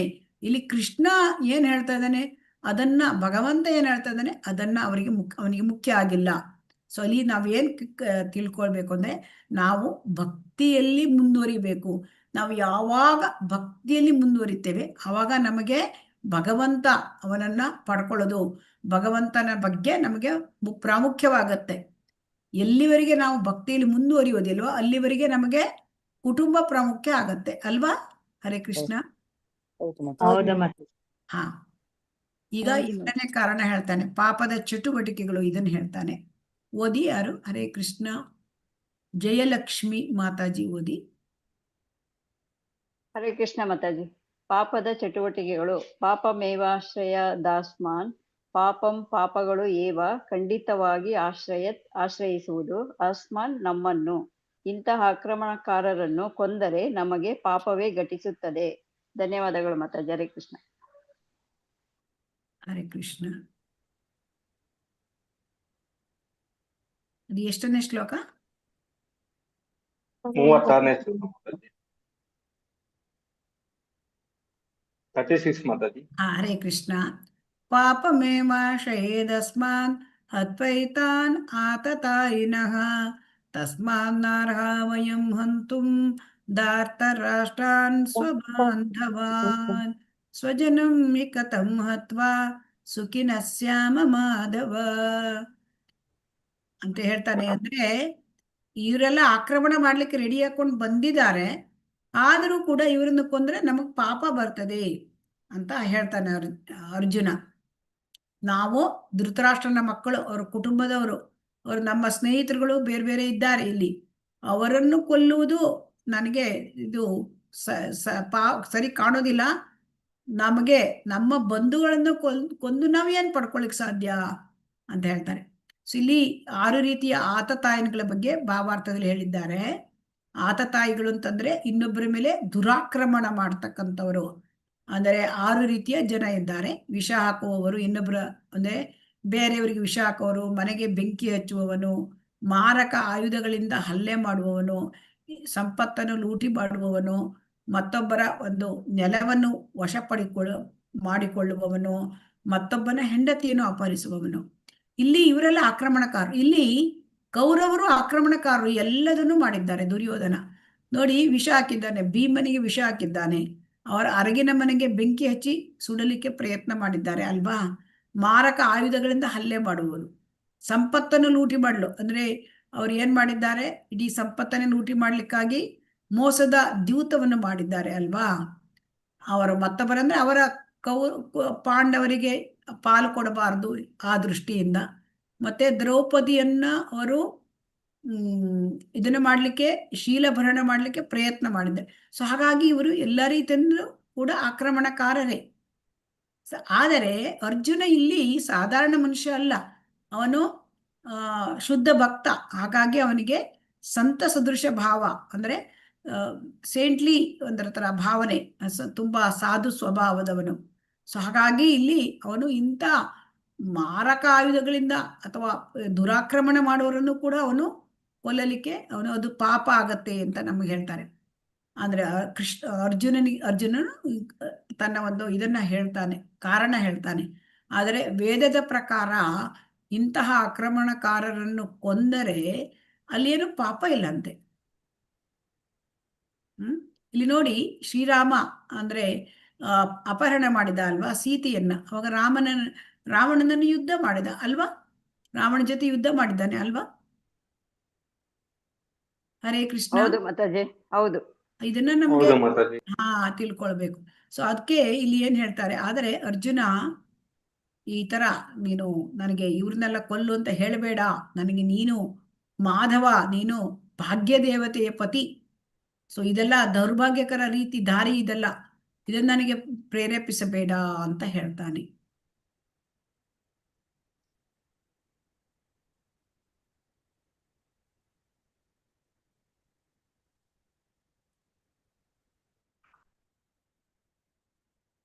ಹರೇ ಕೃಷ್ಣ. ಓದಿ ಭವ್ಯ ಮಾತಾಜಿ, ಓದಿ. ಹರೇ ಕೃಷ್ಣ ಮಾತಾಜಿ. ರಾಜವಂಶದ ನಾಶ, ಕುಟುಂಬದ ಹಿರಿಯರ ಸಾವು 39. ಕುಲಕ್ಷಯವಾದರೆ ಸನಾತನ ಕುಲ ಧರ್ಮವು ನಾಶವಾಗುತ್ತದೆ 39. ಧರ್ಮವು ನಷ್ಟವಾದರೆ ಕುಟುಂಬವು ಅಧರ್ಮದ ವಶವಾಗುತ್ತದೆ 39.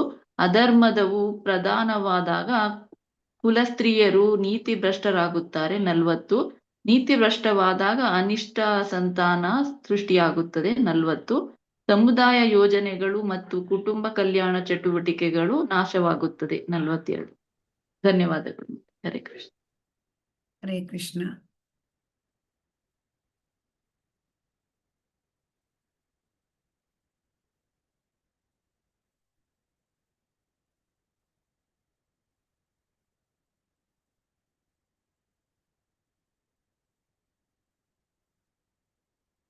ಎಷ್ಟನೇ ಶ್ಲೋಕ ಇದು?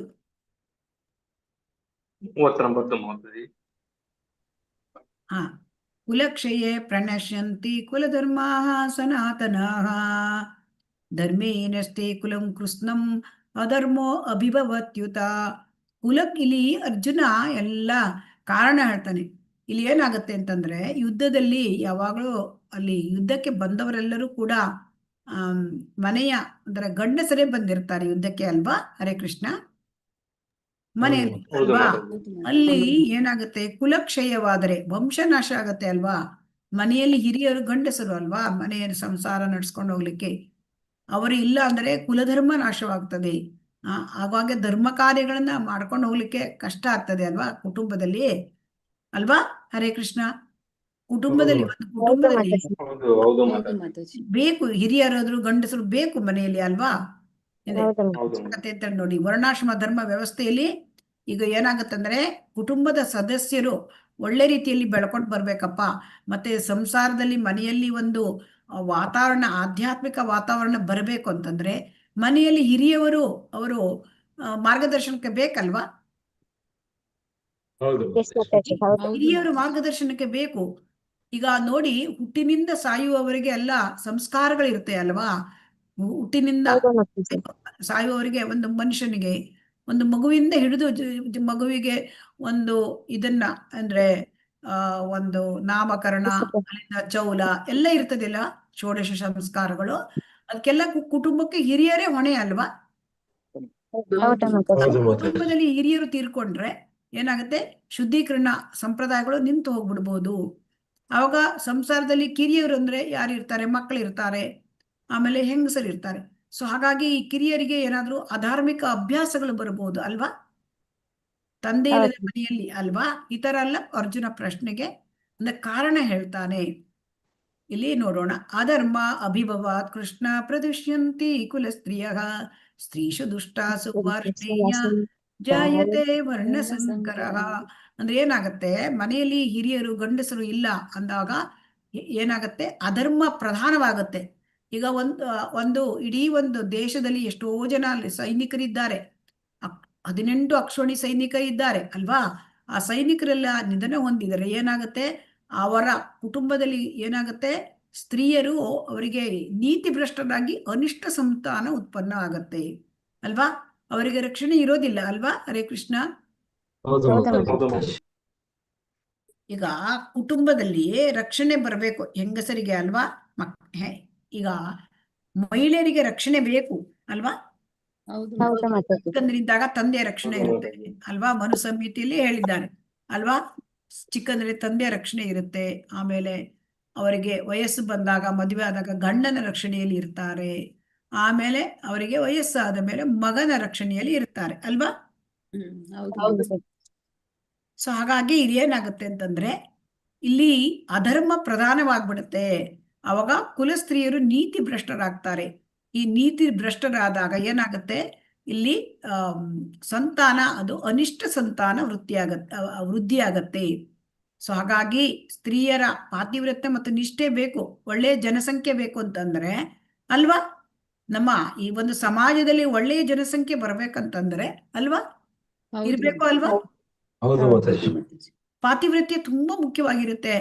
ಅವರು ಈಗ ಏನಾಗತ್ತೆ ಅಂದ್ರೆ, ಮನೆಯಲ್ಲಿ ಹಿರಿಯರು ಇಲ್ಲ ಅಂದ್ರೆ ಮಕ್ಕಳು ಸುಲಭವಾಗಿ ದಾರಿ ತಪ್ತಾರೆ ಅಲ್ವಾ?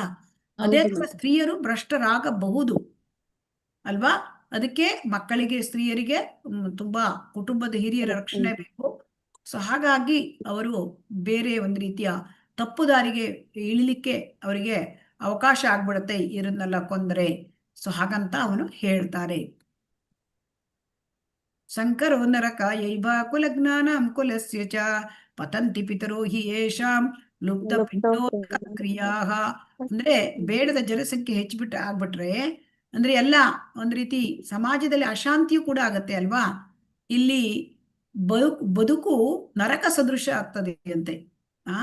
ಈಗ ಸಂಸಾರದ ಬದುಕನ್ನು ಮತ್ತು ನೋಡಿ, ಬೇಡದ ಜನಸಂಖ್ಯೆ ವರ್ಣ ಸಂಕರವಾಗತ್ತೆ. ಆಗ ಸಮಾಜದಲ್ಲಿ ಏನಾಗುತ್ತೆ, ನರಕ ಸದೃಶ ಆಗ್ಬಿಡತ್ತೆ ಅಲ್ವಾ? ಸಮಾಜದಲ್ಲಿ ಎಲ್ಲರೂ ಕೂಡ ನೀತಿವಂತ ಮಕ್ಕಳ ಉತ್ಪನ್ನ ಆಗ್ಬೇಕು ಸಂಸಾರದಲ್ಲಿ ಅಲ್ವಾ? ಈ ದೇಶದಲ್ಲಿ, ರಾಜ್ಯದಲ್ಲಿ ಅಲ್ವಾ?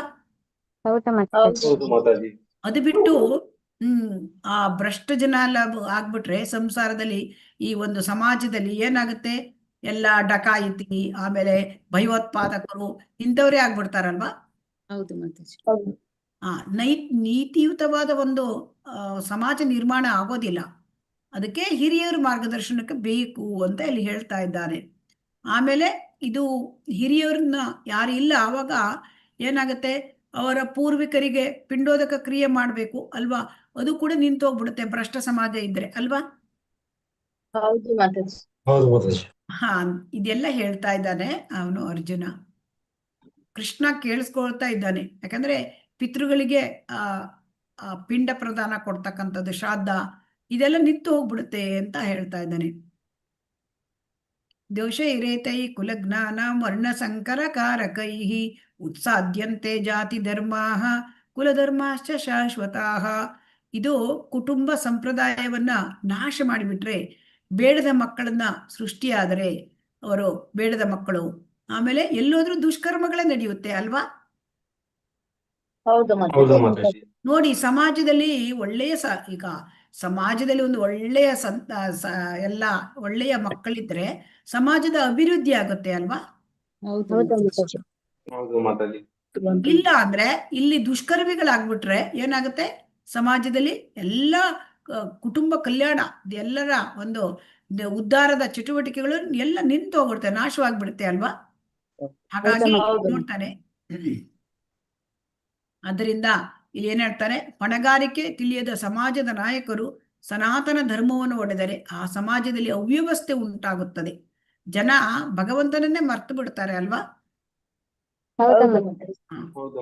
ಅದರಿಂದ ಇಲ್ಲಿ ಏನ್ ಹೇಳ್ತಾರೆ, ಉತ್ಸನ್ನ ಕುಲ ಧರ್ಮಾಣಂ ಮನುಷ್ಯಾಣಂ ಜನಾರ್ದನ ನರಕೆ ನಿಯತಂ ವಾಸೋ ಭವತಿ.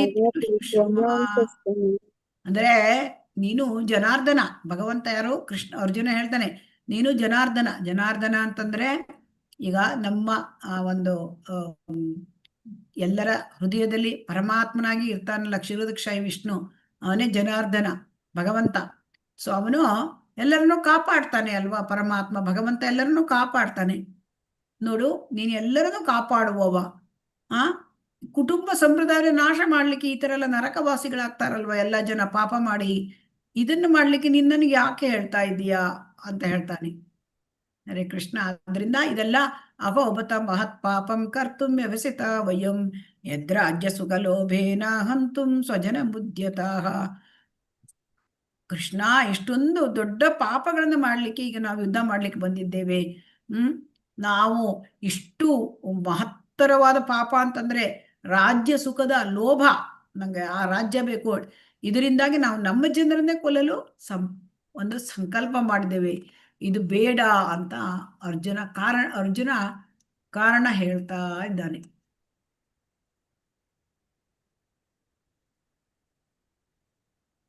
ಹರೇ ಕೃಷ್ಣ.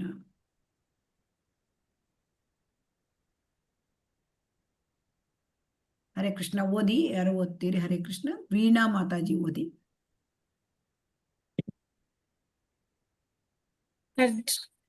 ಅರ್ಜುನನು ಗೊಂದಲಕ್ಕೀಡಾಗಿ ತನ್ನ ಬಿಲ್ಲು ಮತ್ತು ಬಾಣಗಳನ್ನು ಬದಿಗಿಟ್ಟಿದನು. ಅವನ ಮನಸ್ಸು ದುಃಖದಲ್ಲಿ ಮುಳುಗಿತ್ತು. ಭಗವದ್ಗೀತೆ 1.46. ಹರೇ ಕೃಷ್ಣ ಮಾತಾಜಿ. 46 ಅಲ್ವಾ? ಹರೇ ಕೃಷ್ಣ. ಅಲ್ಲಿ ಏನ್ ಮಾಡ್ತಾನೆ ಅರ್ಜುನ, ಇಷ್ಟೆಲ್ಲ ಕಾರಣ ಹೇಳ್ತಾನೆ. ಆಮೇಲೆ ಹೇಳ್ತಾನೆ, ಏವ ಮುಕ್ತ್ವಾ ಅರ್ಜುನ ಸಂಖ್ಯೆ ರಥೋಪಸ್ಥ ಉಪವಿಶತ್ ವಿಸೃಜ್ಯ ಸಶರಂ ಚಾಪಂ ಶೋಕ ಸಂವಿಘ್ನ ಮಾನಸಃ. ಅರ್ಜುನ ಹೇಳ್ತಾನೆ, ಇಷ್ಟೆಲ್ಲ ಕಾರಣ ಕೊಡ್ತಾನೆ ಕೃಷ್ಣ, ಇದು ಬೇಡ ನನಗೆ, ಇದೆಲ್ಲ ನನಗೆ ಅವರನ್ನೆಲ್ಲ ನೋಡಿ ಅನುಕಂಪ ಉಂಟಾಗ್ತಾ ಇದೆ, ಅವರೆಲ್ಲ ಸತ್ತೋಗ್ಬಿಡ್ತಾರೆ, ನನ್ನ ಬಂಧುಗಳವರು, ಇದೇನು ಇದರಿಂದ ನಂಗೆ ಏನು ಆನಂದ ಇಲ್ಲ, ಈ ರಾಜ್ಯ ಮಾಡಿ ನನಗೆ ಏನು ಆನಂದ ಇಲ್ಲ. ಆಮೇಲೆ ಇದು ಪಾಪದ ಚಟುವಟಿಕೆಗಳು, ಇದೆಲ್ಲ ಕುಲನಾಶವಾಗುತ್ತೆ. ಕುಲನಾಶವಾದ್ರೆ ಎಲ್ಲರೂ ಕೂಡ ತುಂಬಾ ಅಧೋಗತಿ ಆಗತ್ತೆ ಸಮಾಜದಲ್ಲಿ. ಇದನ್ನ ಹೇಳ್ತಾನೆ. ಈ ರೀತಿ ಹೇಳ್ಕೊಂಡ್ಬಿಟ್ಟು ನೋಡಿ, ಇಲ್ಲಿ ಅರ್ಜುನ ಎಲ್ಲಿ ಹೇಳ್ದ, ರಥದಲ್ಲಿ ಕುಳಿತಿದ್ದ ಅಲ್ವಾ, ಬಾಣ ಹಿಡ್ಕೊಂಡಿದ್ದ ಅಲ್ವಾ. ಈಗ ಅರ್ಜುನ ಏನ್ ಮಾಡ್ಕೊಂಡ, ತುಂಬಾ ಶೋಕ ಆಯ್ತಂತೆ, ದುಃಖ ಆಯ್ತಂತೆ ಅವನಿಗೆ. ಇಷ್ಟು ದುಃಖ ತಪ್ತನಾಗಿದ್ದ ಅಂದ್ರೆ ಅವನಿಗೆ ಬಾಣವನ್ನು ಹಿಡ್ಕೊಳ್ಳಿಕ್ ಆಗ್ತಾ ಇಲ್ಲ ಅಲ್ವಾ? ಬಿಲ್ಲು ಬಾಣ ಎಲ್ಲ ಏನಾಗ್ತದೆ, ಅವನ ಕೈಯಿಂದ ಬಿಟ್ಟು ಹೋಗ್ತಾ ಇದೆ ಅಲ್ವಾ? ಹೌದು ಮಾತಾಡಿ. ಕೈಯಲ್ಲಿ ಅವನಿಗೆ ಬಿಲ್ಲು ಬಾಣ ಹಿಡ್ಕೊಳಕ್ ಆಗ್ತಾನೆ ಇಲ್ಲ, ಅವನ ಕೈಯಿಂದ ಬಿದ್ದು ಹೋಗ್ತದೆ ಅಲ್ವಾ? ಹೌದು ಮಾತಾಡಿ. ಅಲ್ಲಿ ಕೈಯಿಂದ ಅವನು ಹೇಳ್ತಾನೆ, ನನಗೆ ನನ್ನ ಕೈಲಿ ಇದನ್ನ ಹೇಳ್ತಾನೆ, ದೃಷ್ಟ್ವೇ ಮಂ ಸ್ವಜನಂ ಕೃಷ್ಣ ಯುಯುತ್ಸಂ ಸಮುಪಸ್ಥಿತಂ ಸೀದಂತಿ ಮಮ ಗಾತ್ರಾಣಿ ಮುಖಂ ಚ ಪರಿಶುಷ್ಯತಿ. ಅಯ್ಯೋ, ನನಗೆ ಕೈಯಲ್ಲಿ ಗಾಂಡೀವನ್ನೇ ಹಿಡ್ಕೊಳಕ್ ಆಗ್ತಾ ಇಲ್ಲ, ನನ್ನ ಗಾಂಡೀವ ಧನಸ್ಸು ಏನಾಗ್ತದೆ, ಗಾಂಡೀವಂ ಸ್ರಂಸತೆ ಹಸ್ತ ತ್ವಕ್ಚೈವ ಪರಿದಹ್ಯತೆ. ಅಯ್ಯೋ, ನನ್ನ ಶರೀರ ಕಂಪಿಸ್ತಾ ಇದೆ, ನನ್ನ ಕೂದಲೇ ನಿಮಿರ್ತಾ ಇದೆ, ಗಾಂಡೀವ ಧನಸ್ಸು ಕೈಯಿಂದ ಬೀಳ್ತಾ ಇದೆ, ನನ್ನ ಮನಸ್ಸು ಒಂಥರ ಅಲಗಾಡ್ತಾ ಇದೆ, ನನಗೆ ಸ್ಥಿಮಿತ ಇಲ್ಲ. ಇಲ್ಲಿಂದ ಇಳಿದು, ರಥದಿಂದ ಇಳಿದು ಕೆಳಗ್ ಬಂದು ಬಿಲ್ಲು ಬಾಣವನ್ನ ಬದಿಗಿಟ್ಟ, ಕೈ ಕೆಳಗಿಟ್ಟ. ಮತ್ತೆ ಅವನೇನ್ ಮಾಡ್ತಾನೆ, ಕೃಷ್ಣನಿಗೆ ನಮಸ್ಕಾರ ಮಾಡಿ ಹೇಳ್ತಾನಪ್ಪ, ನಾನು ಯುದ್ಧ ಮಾಡಲ್ಲಪ್ಪ ಅಂತ ಹೇಳ್ಬಿಟ್ಟ. ಇಲ್ಲಿಗೆ ಏನಾಗುತ್ತೆ, ಈ ಮನಸ್ಥಿತಿ ಇದೆಯಲ್ಲ, ಈ ಮನಸ್ಥಿತಿ ಯಾವಾಗ ಮನಸ್ಥಿತಿ ಹೇಗಿರುತ್ತೆ ಅಂದ್ರೆ, ಈಗ ಭಗವದ್ಗೀತೆಯನ್ನ ಹೇಳಲಿಕ್ಕೆ ಇದನ್ನ ಕೇಳಲಿಕ್ಕೆ ಅವನ ಮನಸ್ಥಿತಿ ಈಗ ಪರ್ಫೆಕ್ಟ್ ಆಗಿದೆಯಂತೆ. ಮೃದುಹುದಿ ದಯಾಮಯ, ಅವನು ಏನ್ ಮಾಡ್ತಾ, ಭಗವಂತನ ಸೇವೆಯಲ್ಲಿ ನಿರತನಾಗಿದ್ದವನು ಅವನು ಅರ್ಜುನ. ಆದರೆ ದಯಾಮಯ, ಅವನಿಗೆ ತುಂಬಾ ದಯ ಬಂತು, ಮೃದು ಹೃದಯ ಎಲ್ಲ ಕರಗಿ ಹೋಯಿತು. ಅವಾಗ ಅವನು ಆತ್ಮೋಪದೇಶ ಜ್ಞಾನವನ್ನು ಪಡೀಲಿಕ್ಕೆ ಯೋಗ್ಯನಾದ, ಅಂದ್ರೆ ಭಗವದ್ಗೀತೆಯನ್ನು ಪಡೀಲಿಕ್ಕೆ ಈಗ ಅರ್ಜುನ ಯೋಗ್ಯನಾದ. ಹರೇ ಕೃಷ್ಣ. ದಾಕ್ಷಾಯಿಣಿ ಮಾತಾಜಿ ಓದಿ. ಹರೇ ಕೃಷ್ಣ ಮಾತಾಜಿ. ಶ್ರೀಕೃಷ್ಣನ ಸಂಗಾತಿಯಾಗಿದ್ದ ಅರ್ಜುನ ಎಲ್ಲಾ ಅಜ್ಞಾನವನ್ನು ಮೀರಿದ್ದನು. ಆದರೆ ಕುರುಕ್ಷೇತ್ರದ ರಣಭೂಮಿಯಲ್ಲಿ ಅವನನ್ನು ಅಜ್ಞಾನದಲ್ಲಿ ಹಾಕಲಾಯಿತು. ಅರ್ಜುನನು ಶ್ರೀಕೃಷ್ಣನಿಗೆ ಬದುಕಿನ ಸಮಸ್ಯೆಗಳನ್ನ ಕುರಿತು ಪ್ರಶ್ನಿಸಲು ಭಗವಂತನು ಭವಿಷ್ಯದ ಮನುಷ್ಯ ಪೀಳಿಗೆಗಳ ಒಳಿತಿಗಾಗಿ ಅದನ್ನು ವಿವರಿಸಿ ಬದುಕಿನ ಯೋಜನೆಯನ್ನು ರೂಪಿಸುವುದು ಇದರ ಉದ್ದೇಶವಾಗಿತ್ತು. ಆಗ ಜನರು ಅದರಂತೆಯೇ ನಡೆದು ಮತ್ತು ಜನರು. ಅದಷ್ಟೇ ಆಗಿದೆ ಮಾತಾಜಿ. ಹಾಗೆ ಸ್ಲೈಡ್ ಧನ್ಯವಾದ. ಚಿಕ್ಕದು ಸ್ಲೈಡ್ ಮಾಡ್ಲಾ, ನಿಮ್ಗೆ ಅಡ್ಡಿಲ್ವಾ? ಇದರಲ್ಲಿ ಚಿಕ್ಕ ಸ್ಲೈಡ್ ಮಾಡಿದ್ರೆ ಈ ತರ ನಿಮ್ಗೆ ಫುಲ್ ಕಾಣುತ್ತೆ. ಎಕ್ಸಿಟ್ ಫುಲ್ ಸ್ಕ್ರೀನ್ ಆದ್ರೆ ಇದು ಚೆನ್ನಾಗಿ ಕಾಣುತ್ತೆ, ಎಲ್ಲ ಕಾಣುತ್ತೆ.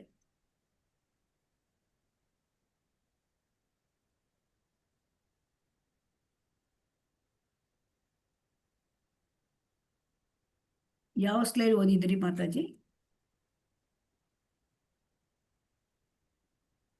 ಹರೇ ಕೃಷ್ಣ. ಹರೇ ಕೃಷ್ಣ ಮಾತಾಜಿ. ಇನ್ನು ಹಿಂದೆ ಬನ್ನಿ ಮಾತಾಜಿ. ಹರೇ ಕೃಷ್ಣ. ಇನ್ನು ಹಿಂದೆ ಬನ್ನಿ ಮಾತಾಜಿ.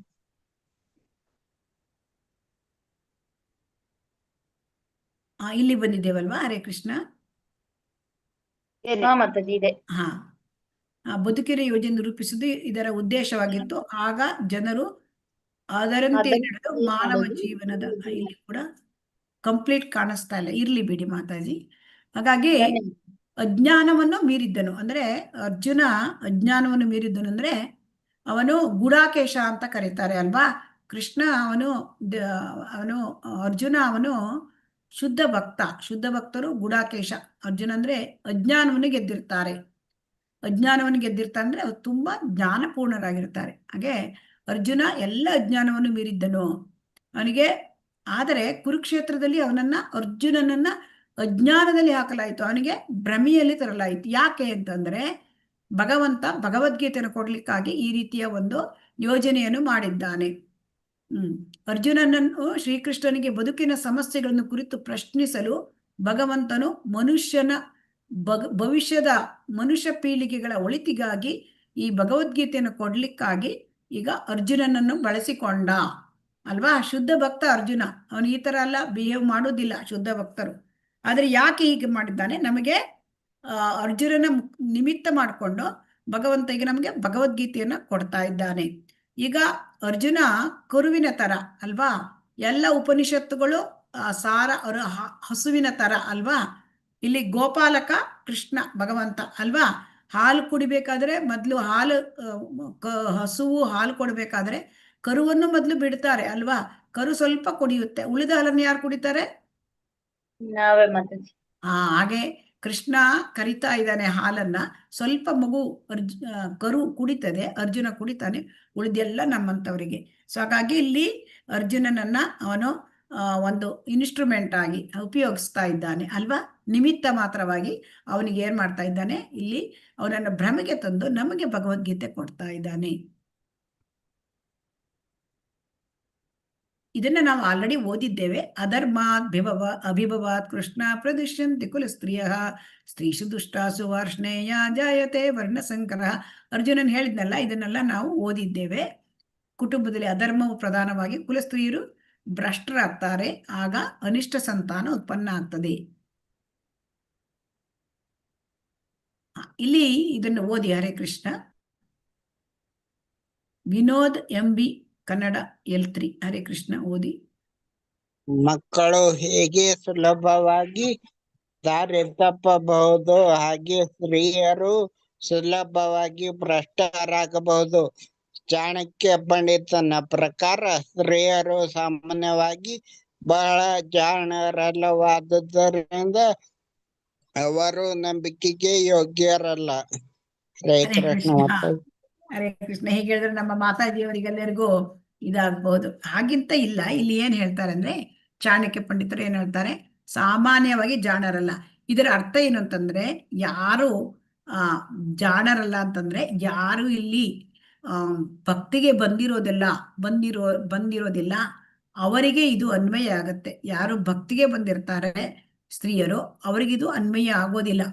ಯಾಕೆಂತಂದ್ರೆ ಇಲ್ಲಿ ಏನ್ ಹೇಳ್ತಾರೆ, ಸ್ತ್ರೀಯೋ ವೈಶ್ಯ ತಥಾ ಶೂದ್ರ ಇವನ್ನ ಪಾಪ ಯೋನಯ ಅಂತ ಭಗವದ್ಗೀತೆಯಲ್ಲಿ ಹೇಳಿದ್ದಾರೆ. ಇದರ ಅರ್ಥ ಏನು ಅಂತಂದ್ರೆ, ಸ್ತ್ರೀಯರನ್ನ ಬಹಳ ಸುಲಭವಾಗಿ ದಾರಿ ತಪ್ಪಿಸಬಹುದು.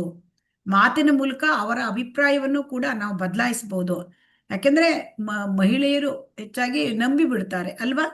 ಹರೇ ಕೃಷ್ಣ. ಅದನ್ನ ಇಲ್ಲಿ ಹೇಳ್ತಾ ಇದ್ದಾರೆ. ವಿಶ್ವಾಸೇನೈವ ಕರ್ತವ್ಯಂ ಸ್ತ್ರೀಷು ರಾಜಕುಲೇಶು. ಅಂದ್ರೆ ರಾಜರನ್ನ ಚಾಣಕ್ಯ ಪಂಡಿತರು ಏನ್ ಹೇಳ್ತಾರೆ, ಬಹಳ ಜಾಣರಲ್ಲ, ಅವ್ರು ನಂಬಬಾರದು ಅಂತ ಹೇಳ್ತಾರೆ. ಇಲ್ಲಿದೆ ನೋಡಿ, ಓದಿ. ಹರೇ ಕೃಷ್ಣ. ಇದನ್ನು ಓದಿ. ಹನುಮಂತ. ಹರೇ ಕೃಷ್ಣ ಓದಿ. ರಾಜಕಾರಣಿ ಮತ್ತು ಮಹಿಳೆಯನ್ನು ಎಂದಿಗೂ ನಂಬಬಾರದು ಎಂದು ಚಾಣಕ್ಯ ಪಂಡಿತರು ಹೇಳುತ್ತಾರೆ. ಆದರೆ ಒಬ್ಬ ಮಹಿಳೆ ಕೃಷ್ಣ ಪ್ರಜ್ಞೆಗೆ ಬಂದಾಗ ಆ ಸನ್ನಿವೇಶವು ಭಿನ್ನವಾಗುತ್ತದೆ. ನಾವು ಇಲ್ಲಿ ಸಾಧಾರಣ ಮಹಿಳೆಯರ ಬಗ್ಗೆ ಮಾತನಾಡುತ್ತಿದ್ದೇವೆ. ಇನ್ನೊಂದು ಕಡೆ ಕೃಷ್ಣನು ಹೇಳುತ್ತಾನೆ, ಸ್ತ್ರೀಯೋ ವೈಶ್ಯ ತಥಾ ಶೂದ್ರಾಹ. ಹರೇ ಕೃಷ್ಣ. ಇಲ್ಲಿ ಶೀಲ ಪ್ರಭುಪಾದರು ತುಂಬಾ ಕನ್ಫರ್ಮ್ ಮಾಡಿ ಹೇಳ್ತಾ ಇದ್ದಾರೆ, ಇದು ಸಾಧಾರಣ ಮಹಿಳೆಯರಿಗೆ, ಇದು ಭಕ್ತಿಗೆ ಬಂದ ಮಹಿಳೆಯರ ಬಗ್ಗೆ ಅಲ್ಲ. ಇಲ್ಲಿ ಸಾಧಾರಣ ಮಹಿಳೆಯರಿಗೆ ಏನ್ ಹೇಳ್ತಾರೆ, ವಿಶ್ವಾಸ ನೈವ ಕರ್ತವ್ಯ ಸ್ತ್ರೀಷು ರಾಜಕುಲೇಶು. ರಾಜಕಾರಣಿ ನಂಬಬಾರ್ದು. ನಮ್ಗೆಲ್ಲರಿಗೂ ಅನುಭವ ಇದೆ ಅಲ್ವಾ? ರಾಜಕಾರಣಿ ನಂಬಲಿಕ್ಕೆ ಆಗತ್ತಾ? ಚುನಾವಣೆಗೆ ಹತ್ರ ಬಂದಾಗ ಎಲ್ಲದೂ ಕೊಡ್ತಾರೆ ಅಂತ ಪ್ರಾಮಿಸ್ ಅಲ್ವಾ? ಚುನಾವಣೆಗೆ ಬರುವಾಗ ಅವ್ರು ಎಲ್ಲರ ಮನೆಗೆ ಬಂದು ಪ್ರಾಮಿಸ್ ಕೊಡ್ತಾರೆ. ಚುನಾವಣೆ ಆದ ಮೇಲೆ ಅವ್ರು ಗೆದ್ದು ಬಂದ ಮೇಲೆ ಜನ ಎಲ್ಲ ಅವ್ರ ಹತ್ರ ಹೋಗ್ಬೇಕು 5 ವರ್ಷ ಅಲ್ವಾ?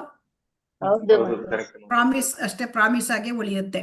ಅದಕ್ಕೆ ಅವ್ರು ನಂಬಾರ್ದು. ಅದಕ್ಕೆ ಮಹಿಳೆಯನ್ನು ನಂಬಾರ್ದು. ಯಾಕೆಂದ್ರೆ ಇದು ಅವರು ಬಲು ಬೇಗ ಅವರು ಮೋಸಕ್ಕೆ ಒಳಗಾಗ್ಬಿಡ್ತಾರೆ ಅಲ್ವಾ? ಅವರು ನಂಬಿಸಿ ಬಿಡ್ಬೋದು ಅಲ್ವಾ? ಹಾಗೆ ಇದು ಯಾರಿಗೆ ಅನ್ವಯ ಅಂದ್ರೆ, ಸಾಧಾರಣ ಸ್ತ್ರೀಗೆ ಅನ್ವಯ. ಆದ್ರೆ ಕೃಷ್ಣ ಪ್ರಜ್ಞೆಗೆ ಬಂದಾಗ ಈ ಸನ್ನಿವೇಶ ಭಿನ್ನ ಆಗುತ್ತದೆ. ಯಾಕೆ ಭಿನ್ನ ಆಗುತ್ತದೆ ಅಂತಂದ್ರೆ, ಕೃಷ್ಣ ಪ್ರಜ್ಞೆಗೆ ಬಂದಾಗ ಅವರಿಗೆ ಭಗವಂತನ ಅನುಗ್ರಹ ಇರುತ್ತದೆ ಅಲ್ವಾ? ಭಗವಂತನ ಅಷ್ಟು ಬೇಗ ಅವ್ರನ್ನ ಸುಲಭವಾಗಿ ಮೋಸ ಮಾಡ್ಲಿಕ್ಕೆ ಆಗೋದಿಲ್ಲ ಅಲ್ವಾ? ಭಗವಂತನ ಅನುಗ್ರಹ ಇರುತ್ತೆ. ಮತ್ತೆ ಯಾವಾಗ ಕೃಷ್ಣ ಪ್ರಜ್ಞೆಗೆ ಬಂದಿರ್ತಾರೆ ಅವರು ಸಮಾಜದಲ್ಲಿ, ಮತ್ತೆ ಎಲ್ಲ ಕೊಡುಗೆಗಳನ್ನು ಕೂಡ ಸ್ತ್ರೀಯರು ಹಾಗಂತ ಇಲ್ಲಿ ಅವ್ರನ್ನ ಇದು ಹೇಳಿಲ್ಲ, ಅವರಿಗೆ ಪ್ರೊಟೆಕ್ಷನ್ ಬೇಕು ಅಂತಾನೆ ಇಲ್ಲಿ ಹೇಳ್ತಾ ಇದ್ದಾರೆ. ಅಂದ್ರೆ ಶಾಸ್ತ್ರದಲ್ಲಿ ಆ ತರ ಹೇಳ್ತಾ ಇದ್ದಾರೆ. ಅಂದ್ರೆ ಪ್ರತಿಯೊಬ್ಬ ಸ್ತ್ರೀಗೆ ಅವ್ರದ್ದೇ ಆದ ಕೊಡುಗೆ ಇರುತ್ತೆ. ನೋಡಿ, ಸ್ತ್ರೀಯರು ನೋಡಿ ಹೆಚ್ಚಾಗಿ ಟೀಚರ್ಸ್ ಆಗಿರುತ್ತಾರೆ ಅಲ್ವಾ? ಚಿಕ್ಕ ಮಕ್ಕಳಿಗೆ ಎಷ್ಟೊಂದು ಪೇಷನ್ಸ್ ಇಂದ ಟೀಚಿಂಗ್ ಮಾಡ್ತಾರೆ. ಮನೆಯಲ್ಲಿ ಎಷ್ಟೊಂದು ಗೃಹ ಕೃತ್ಯಗಳನ್ನ ಮಾಡಿ ಸಂಸಾರ ತೊಗಿಸ್ತಾರೆ ಅಲ್ವಾ? ಮಹಿಳೆಯರಿಗೆ ಅವರದ್ದೇ ಆದ ಒಂದು ರೆಸ್ಪಾನ್ಸಿಬಿಲಿಟಿ ಇರುತ್ತೆ. ನೀವು ನೋಡಿ, ಬಾಲವಾಡಿ, LKG UKG ಇಂತ ಟೀಚರ್ಸ್ಗಳೆಲ್ಲ ಮಕ್ಕಳನ್ನ ಎಷ್ಟು ಇದು ಮಾಡ್ಬೇಕಾಗತ್ತೆ ಅಲ್ವಾ? ಅವ್ರನ್ನ ಕಂಟ್ರೋಲ್ ಮಾಡ್ಬೇಕಾಗತ್ತೆ ಅಲ್ವಾ? ಪ್ರೀತಿಯಿಂದ. ಹಾಗಾಗಿ ಸ್ತ್ರೀಯರಿಗೆ ಅವರದ್ದೇ ಆದ ಒಂದು ಇದಿದೆ, ಸುಧಾರಿಸಿ ಪಾಠ ಹೇಳ್ಕೊಡ್ಲಿಕ್ಕೆ ಇದಕ್ಕೆ ಎಲ್ಲಕ್ಕೂ ಅವರಿಗೆ ಹೆಚ್ಚಿನ ಒಂದು ಇದಿದೆ, ಸಮಾಧಾನ ಇರುತ್ತೆ, ಎಲ್ಲ ಇರುತ್ತೆ. ಆದರೆ ಇಲ್ಲಿ ಭಕ್ತಿಗೆ ಬಂದಾಗ ಈ ತರದ್ದೆಲ್ಲ ಅನ್ವಯ ಆಗುದಿಲ್ಲ ಅಂತ ಶ್ರೀಲ ಪ್ರಭುಪಾದರು ಪರ್ಟಿಕ್ಯುಲರ್ ಹೇಳಿದ್ದಾರೆ. ಕೃಷ್ಣ ಪ್ರಜ್ಞೆಗೆ ಒಬ್ಬ ಮಹಿಳೆ ಬಂದ್ರೆ ಇಡೀ ಕುಟುಂಬವೇ ಕೃಷ್ಣ ಪ್ರಜ್ಞಾಮಯವಾಗುತ್ತೆ ಅಲ್ವಾ, ಭಕ್ತಿಮಯವಾಗುತ್ತೆ ಅಲ್ವಾ. ಹೌದಾ ಹೌದು ಮಾತಾಜಿ? ಮನೆಯಲ್ಲಿ ಅಡಿಗೆ ಮಾಡಿ ಚಂದವಾದ ಅಡಿಗೆ ಮಾಡಿ ಅವರು ಭಗವಂತನಿಗೆ ಪ್ರಸಾದ ಕೊಟ್ಟು ಎಲ್ಲರಿಗೂ ಮನೆಯಲ್ಲಿ ಆ ಪ್ರಸಾದವನ್ನೇ ಬಡಿಸಿದಾಗ ಮನೆಯಲ್ಲಿ ಪ್ರಜ್ಞೆಯೇ ಒಂದು ಮನಸ್ಥಿತಿ ಹೇಗಿರುತ್ತೆ ಅಂದ್ರೆ ಕೃಷ್ಣ ಪ್ರಜ್ಞಾಮಯವಾಗುತ್ತೆ ಅಲ್ವಾ. ಸುಲಭವಾಗಿ ಅವರ ಮಕ್ಕಳು ಕೃಷ್ಣ ಪ್ರಜ್ಞೆಗೆ ಬರಬಹುದು. ಮನೆಯಲ್ಲಿ ಇಡೀ ವಾತಾವರಣವೇ ಆ ತರ ಆಗಿರುತ್ತೆ. ಸೊ ಹಾಗಾಗಿ ಕೃಷ್ಣ ಪ್ರಜ್ಞೆಗೆ ಬಂದ್ರೆ ಅಲ್ಲಿ ಇಲ್ಲಿ ನಮ್ಮ ಮಾತಾಜಿಗಳು ಇಲ್ಲಿ ಹೆಚ್ಚು ಇದ್ದಾರೆ ಅಲ್ವಾ. ಇಲ್ಲಿ ನಾವು ನೋಡಿದರೆ ನಮ್ಮ ಗ್ರೂಪ್ ಅಲ್ಲಿ ನೋಡಿದರೆ ಇಲ್ಲಿ ಹೌದು ಮಾತಾಜಿ. ಹೆಚ್ಚಿನ ಭಕ್ತಿಗೆ ಬಂದವರು ಈ ಭಕ್ತರಿಗೆ ಭಾಗಕ್ಕೆ ಬಂದವರು ಮಹಿಳೆಯರೇ ಇರ್ತಾರೆ. ಸೊ ಹಾಗಾಗಿ ನಮ್ಗೆ ಇಲ್ಲಿ ಏನ್ ತಿಳ್ಕೊಳ್ಬೇಕು ಅಂತಂದ್ರೆ ಶ್ರೀಲ ಪ್ರಭುಪಾದ ಏನ್ ಹೇಳ್ತಾರೆ ಅಂತಂದ್ರೆ ನಮಗೆ ಇಲ್ಲಿ ಸಾಧಾರಣ ಮಹಿಳೆಯರ ಬಗ್ಗೆ ಈ ತರ ಮಾತಾಡ್ತಾ ಇದ್ದಾರೆ, ಅವರು ನಂಬಬಾರದು ಮತ್ತೆ ಅವ್ರಿಗೆ ಸುಲಭವಾಗಿ ಮೋಸ ಹೋಗ್ತಾರೆ ಅಂತ. ಆದ್ರೆ ಭಕ್ತಿಗೆ ಬಂದ್ರೆ ಇದು ಬದಲಾವಣೆ ಆಗತ್ತೆ, ಯಾಕೆಂದ್ರೆ ಭಗವಂತನ ಅನುಗ್ರಹಕ್ಕೆ ಪಾತ್ರರಾಗ್ತಾರೆ ಅಂತ. ಹರೇ ಕೃಷ್ಣ.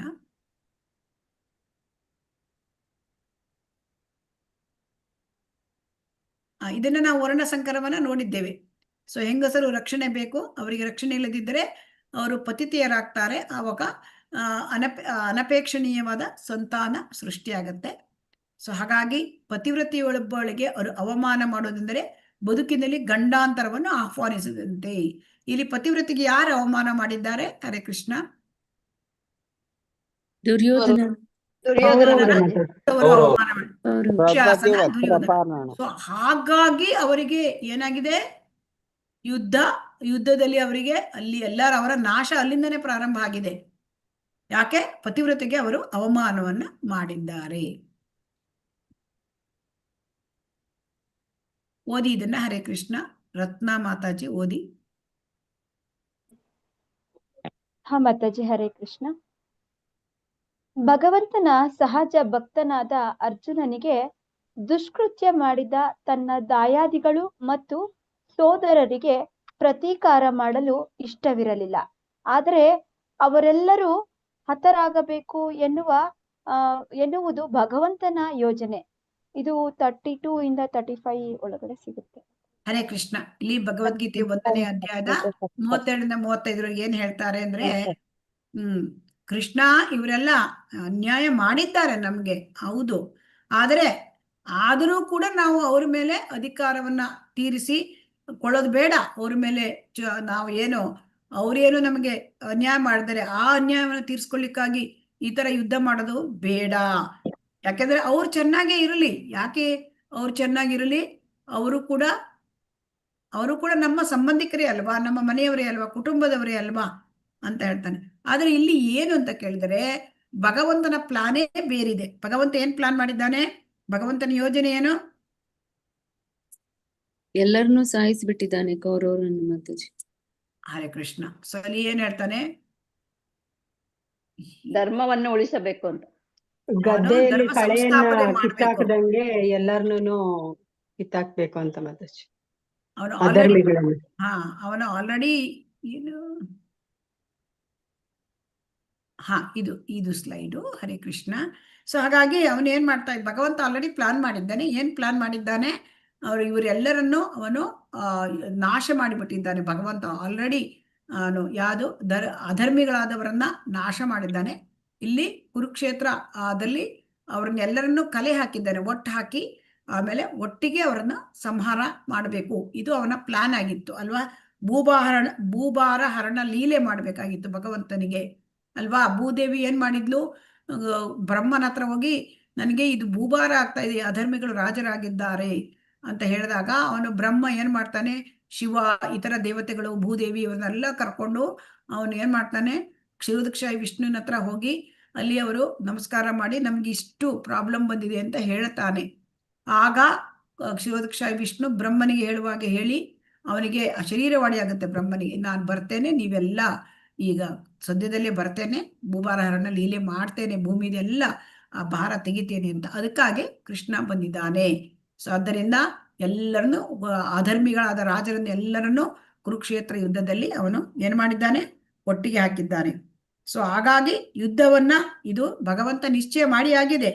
ಸೊ ಬಂದಂತವರು ಅವರು ಯುದ್ಧ ಮಾಡಲೇಬೇಕು, ಅವರೆಲ್ಲರೂ ಹತವಾಗ್ತಾರೆ, ಆಲ್ರೆಡಿ ಅವರು ಹತರಾಗಿದ್ದಾರೆ. ಇಲ್ಲಿ ಅರ್ಜುನ ನಿಮಿತ್ತ ಮಾತ್ರ. ಸೊ ಹಾಗಾಗಿ ಇಲ್ಲಿ ಒಂದು ನಿಮಗೆ ಒಂದು ಇದಿದೆ, ಪ್ರತಿಯೊಂದು ವಸ್ತುವಿಗೂ ಅದರದೇ ಆದ ಪ್ರಯೋಜನವಿದೆ, ಇದೇ ರೀತಿ ಹಿಂಸೆಗೂ ಅದರ ಪ್ರಯೋಜನವಿದೆ. ಸೊ ಹಾಗಾಗಿ 2.21 ಭಾವಾರ್ಥ ಓದಿ ನಿಮಗೆ ಒಂದು ಹಿಂಸೆಯನ್ನು ಯಾವಾಗ ಸಮರ್ಥಿಸಲಾಗುತ್ತದೆ, ಸರ್ವಪ್ರಿಯನಾದ ಕೃಷ್ಣನು ಅರ್ಜುನನನ್ನು ಯುದ್ಧಕ್ಕೆ ಏಕೆ ಪ್ರಚೋದಿಸಿದನು. 3 ನಿಮಿಷ ಟೈಮ್ ಕೊಡ್ತೇನೆ. ಹರೇ ಕೃಷ್ಣ. ಬ್ರೇಕ್ಔಟ್ ರೂಮ್ ಮಾಡ್ತೇನೆ. ಪ್ರಶ್ನೆಗಳನ್ನು ನೋಡ್ಕೊಂಡ್ರಾ? ಹರೇ ಕೃಷ್ಣ. 2.21 ಓದ್ಬೇಕು. ಈ 2.21 ಓದ್ಬೇಕು ನೀವು. ಹಿಂಸೆಯನ್ನು ಯಾವಾಗ ಸಮರ್ಥಿಸಲಾಗುತ್ತದೆ ಅಂತ. ಸರ್ವಪ್ರಿಯನಾದ ಕೃಷ್ಣನು ಅರ್ಜುನನನ್ನು ಯುದ್ಧಕ್ಕೆ ಏಕೆ ಪ್ರಚೋದಿಸಿದನು.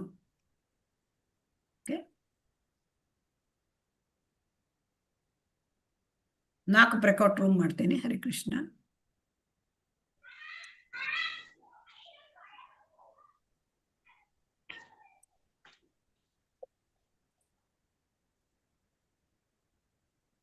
ಬ್ರೇಕ್ಔಟ್ ರೂಮಿಗೆ ಓಪನ್ ಮಾಡ್ಲಾ? ಹರೇ ಕೃಷ್ಣ.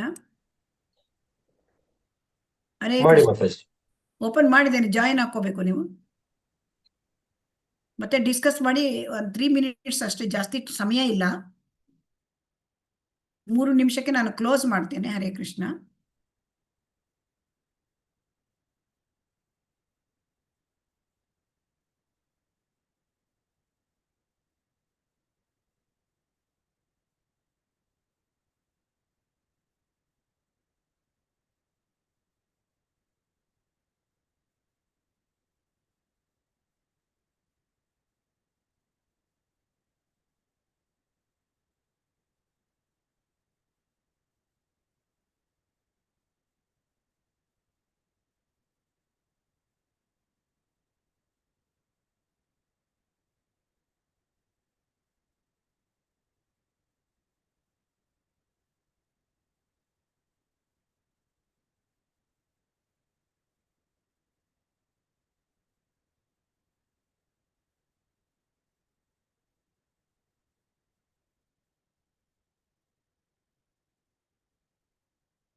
ಹರೇ ಕೃಷ್ಣ.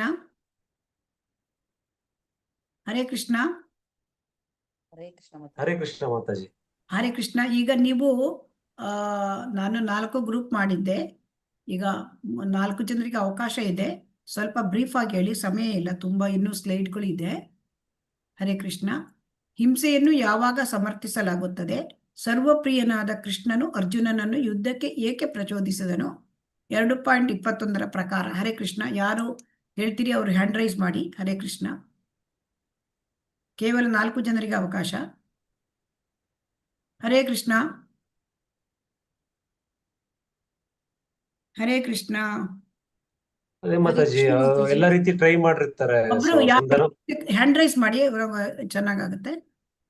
ಹೇಳಿ ಹೇಳಿ ಹೇಳಿ ಪ್ರಭು. ಮಾತಾಜಿ ಅದೇ ಎಲ್ಲ ರೀತಿ ಟ್ರೈ ಮಾಡಿರ್ತಾರೆ ಇವರು ಏನು ಸಂಧಾನ ಮಾಡ್ಲಿಕ್ಕೆ. ಪ್ರತಿಯೊಂದು ಫೇಲ್ ಆದಾಗ ಲಾಸ್ಟಿಗೆ ಈಗ ಹಿಂಸೆ ಅಲ್ಲಲ್ಲ, ಮುಖಾಂತರನೇ ಈ ಕೇಳ್ತಿರೋ ಪ್ರಶ್ನೆ ಏನು ಗೊತ್ತಾ, ಹಿಂಸೆಯು ಯಾವಾಗ ಸಮರ್ಥಿಸಲಾಗುತ್ತದೆ ಹಿಂಸೆಯನ್ನು? ಹರೇ ಕೃಷ್ಣ ಮಾತಾಜಿ. ಹಾ ಹೇಳಿ ಮಾತಾಜಿ. ಯಾವಾಗ 2.21 ಪ್ರಕಾರ ಹೇಳ್ಬೇಕಾಗತ್ತೆ.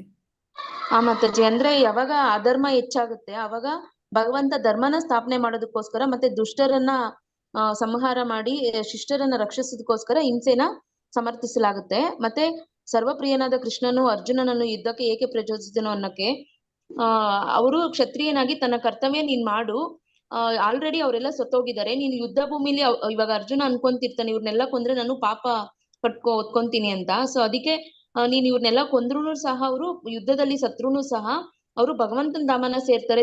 ನೀನು ಅವ್ರು ಆಲ್ರೆಡಿ ಸತ್ತೋಗಿದ್ದಾರೆ, ನೀನು ದೇಹನ ಸಾಯಿಸ್ತಾ ಇದೀಯ ಅಷ್ಟೇ, ಆತ್ಮನಲ್ಲ, ಅದು ಶಾಶ್ವತವಾಗಿರುತ್ತೆ. ಸೊ ನೀನು ಅವ್ರನ್ನ ಕೊಂದ್ರುನು ನಿನ್ಗೆ ಯಾವುದೇ ಲೇಪ ಬರಲ್ಲ ಅಂತ ಹೇಳ್ತಿದ್ರು ಮಾಡ್ತಿದ್ದಾರೆ. ಮತ್ತೆ ಹರೇ ಕೃಷ್ಣ. ಮತ್ತೆ ರತ್ನ ಮಾತಾಜಿ ಹರೇ ಕೃಷ್ಣ. ಹಾ ಮಾತಾಜಿ, ಹಿಂಸೆನ ಯಾವಾಗ ಸಮರ್ಥಿಸಲಾಗುತ್ತದೆ ಅಂತ ಹೇಳ್ತಿದ್ದಾರೆ ಅಂತಂದ್ರೆ, ಯಾವಾಗ ಧರ್ಮವನ್ನ ಸ್ಥಾಪನೆ ಮಾಡ್ಬೇಕು ಅಂತ ಬರುತ್ತೆ ಆಗ ಅಲ್ಲಿ ಯುದ್ಧ ಮಾಡ್ಲೇಬೇಕಾದಂತಹ ಪರಿಸ್ಥಿತಿ ಬರುತ್ತೆ. ಇಲ್ಲಿ ಭಗವಂತ ಹೇಳ್ತಾ ಇರೋಂಥದ್ದು ಅರ್ಜುನನಿಗೆ, ನಾನು ಯುದ್ಧ ಮಾಡಲ್ಲ ಅಂತ ಹೇಳಿ ಹಿಂದೆ ಬಂದಾಗ, ಇಲ್ಲ ಯುದ್ಧ ಹಿಂಸೆ ಒಂದೇ ಅಲ್ಲಿ ಉತ್ತರ ಅಲ್ಲ, ಹಿಂಸೆ ಅದು ಇದಕ್ಕೆ ಸಮರ್ಥವಾದಂತಹ ಒಂದು ಇದಲ್ಲ. ಯಾಕಂದ್ರೆ ಅಲ್ಲಿ ಧರ್ಮ ಸ್ಥಾಪನೆ ಆಗ್ಬೇಕು ಅಂತ ಅಂದ್ರೆ ಇವರೆಲ್ಲರೂ ಅಧರ್ಮ ಮಾಡುವಂತವ್ರು. ಅಧರ್ಮೀಯರನ್ನ ನೀನು ಯಾವಾಗ ನೀವು ಯುದ್ಧ ಮಾಡಿ ಅವ್ರನ್ನ ನೀವು ಅಂದ್ರೆ ಸಾವನ್ನಪ್ತಾರೆ ಆಗ ಅದು ಧರ್ಮ ಸ್ಥಾಪನೆ ಆಗುತ್ತೆ. ಅಲ್ಲಿ ಒಂದ್ ರೀತಿಯಾದಂತಹ ನಮ್ಗೆ ಒಳ್ಳೆ ಸಂದೇಶವನ್ನ ಜನರಿಗೆ ಭಗವಂತ ಏನ್ ಕೊಡ್ಬೇಕು ಅನ್ಕೊಂಡಿದ್ದಾರೆ ಅದನ್ನ ಅಲ್ಲಿ ಕೊಡ್ಬೋದು ಅನ್ನೋದು ಒಂದು. ಆದ್ರೆ ಮತ್ತೊಂದು ಇನ್ನೊಂದು, ಸರ್ವಪ್ರಿಯನಾದ ಕೃಷ್ಣನು ಅರ್ಜುನನನ್ನು ಯುದ್ಧಕ್ಕೆ ಹೇಗೆ ಪ್ರಚೋದಿಸಿದನು ಅಂತಂದ್ರೆ ಇದೇ ಕಾರಣನೇ ಒಂದು ಉದಾಹರಣೆ ಆಗುತ್ತೆ ಮಾತಾಜಿ ಇಲ್ಲಿ ಹೇಳೋ ಅಂತದ್ದು. ಅಂದ್ರೆ ಧರ್ಮ ಸ್ಥಾಪನೆ ಮಾಡ್ಬೇಕು ಅಂತಂದ್ರೆ ನಾವು ಯುದ್ಧ ಮಾಡ್ಲೇಬೇಕು, ಇಲ್ಲ ಅಂದ್ರೆ ಅಧರ್ಮೀಯರೇ ಹೆಚ್ಚಾಗ್ತಾ ಹೋಗ್ತಾರೆ. ಸೊ ಈ ರೀತಿಯಾದಂತಹ ಒಂದು ಇದನ್ನ ಕೊಡ್ತಾ ಹೋಗ್ತಾನೆ ಭಗವಂತ. ಕೃಷ್ಣ ಹರೇ ಹರೇ ಕೃಷ್ಣ. ಕೃಷ್ಣ ಮಾತಾಜಿ. ನೆಕ್ಸ್ಟ್ ಅರ್ಜುನ ಮಾತಾಜಿ ಹರೇ ಕೃಷ್ಣ. ಹರೇ ಕೃಷ್ಣ ಮಾತಾಜಿ. ಹೇಳಿ ಹರೇ ಕೃಷ್ಣ. ಹರೇ ಕೃಷ್ಣ ಮಾತಾಜಿ. ಇದು ಕೃಷ್ಣನ ಇಚ್ಛೆ ಆಗಿತ್ತು. ಕೃಷ್ಣನ ಇಚ್ಛೆಯಂತೆ ನಡ್ಕೊಳ್ಳೇಬೇಕಾಗಿ ಕೃಷ್ಣ ಅರ್ಜುನನಿಗೆ ಹೇಳ್ತಾನೆ. ಆಮೇಲೆ ಹಿರಣ್ಯಕಶಿಪು ಏನ್ ಹೇಳ್ದೆ, ಯಾವ ಸನ್ನಿವೇಶಗಳಲ್ಲಿ ಇಲ್ಲಿ ಈ ಒಂದು ಬರೇ ಯುದ್ಧ ಬಿಟ್ಟು ಬೇರೆ ಯಾವ ಸನ್ನಿವೇಶಗಳಲ್ಲಿ ಹೇಳ್ತಾ ಇದ್ದೆ ನೀವು? ಕೃಷ್ಣ ಮಾತಾಜಿ, ಮಹಾಭಾರತದ ಪ್ರಕಾರ ಹೇಳ್ಬೇಕಾಗತ್ತೆ. ಹರೇ ಕೃಷ್ಣ. ಹರೇ ಕೃಷ್ಣ ಮಾತಾಜಿ. ನಾನೊಂದು ಭಾವಾರ್ಥದಲ್ಲಿ ಏನಂತಂದ್ರೆ ತಾನು ಯಾವಾಗ ಅನ್ಯಾಯ ಬಹಳ ನಡೆಯುತ್ತೆ ಅವಾಗ ಈಗ ನಾನು ಅದನ್ನ ನನ್ನ ಭಕ್ತರನ್ನ ರಕ್ಷಣೆ ಮಾಡೋ ಸಲುವಾಗಿ ನಾನು ಬರ್ತೀನಿ ಅಂತ ಕೃಷ್ಣ ಹೇಳಿದ್ದಾನೆ. ಇಲ್ಲಿ ಪ್ರಹ್ಲಾದನ ರಕ್ಷಣೆ ಮಾಡ್ಲಿಕ್ಕೆ ಹೇಗೆ ಹಿರಣ್ಯಕಶಿಪುವನ್ನ ಕೊಂದು ತಾನು ಅವನನ್ನ ರಕ್ಷಣೆ ಮಾಡ್ತಾನೆ.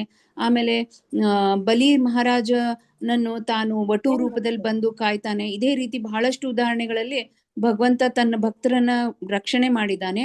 ಅದೇ ರೀತಿ ಅವನ್ ಏನ್ ಹೇಳ್ತಾನೆ, ಇವಾಗ ಇವರೆಲ್ಲ ಮಾತಾಜಿ ಇಲ್ಲಿ ಹಿಂಸೆಯನ್ನು ಸಮರ್ಥಿಸಲಾಗುತ್ತದೆ. ಹರೇ ಕೃಷ್ಣ ಮಾತಾಜಿ. ಹರೇ ಕೃಷ್ಣ. ಮಾತಾಜಿ ಹೇಳಿ ಮಾತಾಜಿ. ಇಲ್ಲಿ ಒಂದು ಎಕ್ಸಾಂಪಲ್ ಕೊಟ್ಟಿದ್ದಾರೆ ಮಾತಾಜಿ ಭಾವಾರ್ಥದಲ್ಲಿ. ಇವಾಗ ಒಬ್ಬ ಕೊಲೆಗಡಕ ಇರ್ತಾನೆ, ಅವನಿಗೆ ನ್ಯಾಯಾಧೀಶರು ಒಂದು ಶಿಕ್ಷೆಯನ್ನ ಕೊಡ್ತಾರೆ. ಆವಾಗ ಅವನ ಕೊಲೆಗಡಕನಿಗೆ ನ್ಯಾಯಾಧೀಶರು ಶಿಕ್ಷೆಯನ್ನ ಕೊಟ್ಟಾಗ ಅದು ಅವನಿಗೆ ಉಪಕಾರ ಮಾಡ್ದಂಗೆ ಆಗುತ್ತೆ. ಏಕೆ ಅಂತಂದ್ರೆ ಯಾಕೆ ಉಪಕಾರ ಮಾಡ್ದಂಗೆ ಆಗುತ್ತೆ ಅಂತಂದ್ರೆ ಅವನ್ನ ಈ ನರಕದಿಂದ ಕಾಪಾಡ್ದಂಗೆ ಆಗುತ್ತೆ ಮಾತಾಜಿ ನ್ಯಾಯಾಧೀಶರು. ಅದು ಇಲ್ಲಿ ಒಂದು ಭಾವಾರ್ಥದಲ್ಲಿ ಎಕ್ಸಾಂಪಲ್ ಕೊಟ್ಟಿದ್ದಾರೆ ಮಾತಾಜಿ. ಹರೇ ಕೃಷ್ಣ. ಹರೇ ಕೃಷ್ಣ. ಧನ್ಯವಾದಗಳು. ಧನ್ಯವಾದಗಳು ಮಾತಾಜಿ. ಮತ್ತೆ ಯುದ್ಧ ಕೃಷ್ಣ ಹೇಳ್ತಾನೆ ಮಾತಾಜಿ, ಇವ್ರೆಲ್ಲರನ್ನು ನಾನು ಆಲ್ರೆಡಿ ಸಾಯಿಸ್ಬಿಟ್ಟಿದ್ದೀನಿ, ನೀನ್ ಬಟ್ ನಿಮಿತ್ತ ಆಗು ಅಂತ ಹೇಳ್ತಾನೆ ಅರ್ಜುನನಿಗೆ. ಹರೇ ಕೃಷ್ಣ. ಸೊ ಹಾಗಾಗಿ ಯಾವ ಸನ್ನಿವೇಶಗಳಲ್ಲಿ ನಮ್ಗೆ ಒಂದ್ ನಿಮಿಷ, ಇದು ಅದೇ ಮಾತಾಜಿ ಆತ್ಮ ಆಕ್ಚುಲಿ ಅದನ್ನ ನಾಶ ಪಡಿಸ್ಲಿಕ್ಕೆ ಆಗಲ್ಲ, ಅದು ಶಾಶ್ವತ. ಸೊ ಅದಕ್ಕೆ ಇಲ್ಲಿ ಕೊಲ್ಲಕ್ ಪಡ್ತೀವಿ ಅನ್ನೋ ಕಾನ್ಸೆಪ್ಟೇ ಇಲ್ಲ ಅನ್ನೋ ಲೆಕ್ಕಕ್ಕೆ ಹೇಳ್ತಾನೆ ಮಾತಾಜಿ ಕೃಷ್ಣ. ಹರೇ ಕೃಷ್ಣ. ಇಲ್ಲಿ ನಾವು ವಿಚಾರ ಮಾಡೋಣ, ಯಾವ ಸನ್ನಿವೇಶಗಳಲ್ಲಿ ನಾವು ಹಿಂಸೆಯನ್ನ ಬಳಸಿಕೊಳ್ಳೋದು, ಹಿಂಸೆಯನ್ನ ಮಾಡೋದು ಹಿಂಸೆ ಆಗೋದಿಲ್ಲ. ಇದು ಮುಖ್ಯವಾದ ವಿಚಾರ. ಇಲ್ಲಿ ಏನಂತಂದ್ರೆ ನ್ಯಾಯಾಧೀಶರು ಮರಣದಂಡನೆ ಆಪಾದಿತನಿಗೆ ನ್ಯಾಯಾಧೀಶರು ಏನ್ ಮಾಡ್ತಾರೆ, ಮರಣದಂಡನೆ ಕೊಡ್ತಾರೆ ಅಲ್ವಾ? ಕೊಲೆಗಾರನಿಗೆ ಮರಣದಂಡನೆ ಕೊಡ್ತಾರೆ. ಅದು ಅವರು ಹಿಂಸೆಯನ್ನ ಕೊಡ್ತಾ ಇದ್ದಾರೆ ಆರ್ಡರ್, ಆದ್ರೆ ಅದು ಹಿಂಸೆ ಆಗೋದಿಲ್ಲ. ಯಾಕೆಂದ್ರೆ ಅವರು ಕರ್ತವ್ಯ ನಿರ್ವಹಣೆ ಮಾಡ್ತಾ ಇದ್ದಾರೆ ಅಲ್ವಾ. ಮತ್ತೆ ಆಪಾದಿತನಿಗೂ ಕೂಡ ಕರ್ಮಗಳು ಕಳೆದು ಹೋಗುತ್ತೆ. ಆಮೇಲೆ ಅದೇ ತರ ರಾಜ ಕೊಲೆಗಡಕನಿಗೆ ನೇಣು ಹಾಕ್ಲಿಕ್ಕೆ ಆರ್ಡರ್ ಕೊಡ್ತಾರೆ. ಇದು ಇದು ಇಲ್ಲಿ ಹಿಂಸೆ ಆಗೋದಿಲ್ಲ. ಯಾಕೆಂದ್ರೆ ರಾಜ ಶಾಸನವನ್ನ ನಡೆಸಿದ ಕೀರ್ತಿ ಬರುತ್ತೆ ಅಲ್ವಾ. ಮತ್ತೆ ಕೊಲೆಗಡಕನಿಗೆ ಒಮ್ಮೆಯೇ ಕರ್ಮ ಈ ಜನ್ಮದಲ್ಲಿಯೇ ಮುಗಿದು ಹೋಗುತ್ತೆ. ಇಲ್ಲದಿದ್ದರೆ ಕರ್ಮ ಈ ಜನ್ಮದಲ್ಲಿ ಮುಗಿದೇ ಹೋದ್ರೆ ಅವನಿಗೆ ಮತ್ತೆ ಮುಂದಿನ ಜನ್ಮದಲ್ಲಿ ಅದರಿಂದ ಅವನು ಅನುಭವಿಸಬೇಕಾಗತ್ತೆ ಆ ಪಾಪವನ್ನ. ಆಮೇಲೆ ನೋಡಿ, ವೈದ್ಯರು ಶಸ್ತ್ರಚಿಕಿತ್ಸೆ ಮಾಡ್ತಾರೆ, ಅವಾಗ ಹಿಂಸೆ ಮಾಡ್ತಾರೆ ಅಲ್ವಾ. ಅದು ದೇಹಕ್ಕೆ ಶಸ್ತ್ರಚಿಕಿತ್ಸೆ ಕತ್ತರಿಸಬೇಕಾಗತ್ತೆ ಅಲ್ವಾ. ಆದರೆ ಅವರ ಉದ್ದೇಶ ಏನು? ರೋಗಿಯನ್ನು ಗುಣಪಡಿಸೋದು. ಹಾಗಾಗಿ ಅದು ಹಿಂಸೆ ಆಗೋದಿಲ್ಲ. ದೇಶದ ಗಡಿಯಲ್ಲಿ ಒಬ್ಬ ಸೈನಿಕ ಯುದ್ಧ ಮಾಡ್ತಾನೆ ಅಲ್ವಾ, ದೇಶ ರಕ್ಷಣೆಗಾಗಿ ಆ ಕಡೆಗೆ ಗುಂಡು ಹಾರಿಸ್ತಾನೆ, ಅದು ಹಿಂಸೆ ಅಲ್ವಾ. ಆದ್ರೆ ಅದು ಹಿಂಸೆ ಆಗೋದಿಲ್ಲ. ಅದೇ ಅವನು ಊರಿಗೆ ಬಂದು ಯಾವುದೋ ಒಂದು ಕಾರಣದಿಂದ ಅವನು ಬೇರೆ ಯಾರನ್ನೋ ಒಂದು ವೈಷಮ್ಯದಿಂದ ಕೊಂದ್ರೆ ಅದು ಹಿಂಸೆ ಆಗುತ್ತೆ. ಸೊ ಹಾಗಾಗಿ ಇಲ್ಲಿ ಕೃಷ್ಣ ಇಲ್ಲಿ ಏನ್ ಮಾಡ್ತಾ ಇದ್ದಾನೆ? ಧರ್ಮ ಸಂಸ್ಥಾಪನೆಗಾಗಿ ಅವನು ಎಲ್ಲಾ ರೀತಿಯ ವ್ಯವಸ್ಥೆಗಳು ಅಲ್ಲಿ ಯಾವ ರೀತಿಯ ಸಂಧಾನವೂ ಅದು ಪ್ರಯೋಜನಕ್ಕೆ ಬರಲಿಲ್ಲ. ಆಗ ಈಗ ಅರ್ಜುನನಿಗೆ ಯುದ್ಧ ಮಾಡೋದು ಪಾಂಡವರಿಗೆ ಅನಿವಾರ್ಯವಾಗುತ್ತದೆ. ಸೊ ಹಾಗಾಗಿ ಅದು ಹಿಂಸೆ ಆಗೋದಿಲ್ಲ. ಯಾವಾಗ ಭಗವಂತನ ಕೊಟ್ಟ ಒಂದು ಆರ್ಡರಿಗೆ, ಒಂದು ಭಗವಂತನ ಆದೇಶದಂತೆ ಮಾಡುವ ಹಿಂಸೆಯಾಗಿ ಅದು ಉಳಿಯೋದಿಲ್ಲ. ಯಾಕೆಂದ್ರೆ ಅಲ್ಲಿ ಏನಾಗುತ್ತೆ ಅಂತಂದ್ರೆ ಅಧರ್ಮಿಗಳಿಗೆ ಎಷ್ಟು ಬುದ್ಧಿ ಹೇಳಿದ್ರು ಕೂಡ ಅವರು ಆ ಬುದ್ಧಿಯನ್ನು ಕೇಳಲಿಕ್ಕೆ ಅವರು ಸಿದ್ಧರಿರೋದಿಲ್ಲ ಅಲ್ವಾ. ಆಗ ಹಿಂಸೆಯ ಒಂದು ಪ್ರಯೋಗ ಅದು ಹಿಂಸೆಯಾಗಿ ಉಳಿಯೋದಿಲ್ಲ ಅಲ್ವಾ. ಹರೇ ಕೃಷ್ಣ. ಈಗ ಅರ್ಥ ಆಯ್ತಾ? ಹೌದು ಮಾತಾಜಿ. ಹರೇ ಕೃಷ್ಣ. ಹರೇ ಕೃಷ್ಣ. ಹಾಗಾಗಿ ಹಿಂಸೆಯನ್ನ ನಾವು ಸದ್ಬಳಕೆ ಮಾಡಬೇಕು, ಹಿಂಸೆಯ ದುರ್ಬಳಕೆ ಅಲ್ಲ. ಯಾವಾಗ ಹಿಂಸೆಯ ದುರ್ಬಳಕೆ ಆಗತ್ತೆ? ಹಿಂಸೆ ದುರ್ಬಳಕೆ ಆಗತ್ತೆ ಅಂದ್ರೆ ಪ್ರಾಣಿ ಹಿಂಸೆ ಮಾಡೋದು ದುರ್ಬಳಕೆ ಅಲ್ವಾ.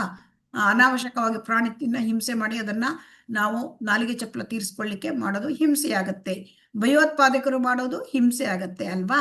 ಭಯೋತ್ಪಾದಕರು ಎಲ್ಲ ಅಂದ್ರೆ ಬಾಂಬ್ ಹಾಕೋದು ಅಲ್ವಾ. ಆಮೇಲೆ ಅದೆಲ್ಲ ಹಿಂಸೆ ಆಗತ್ತೆ.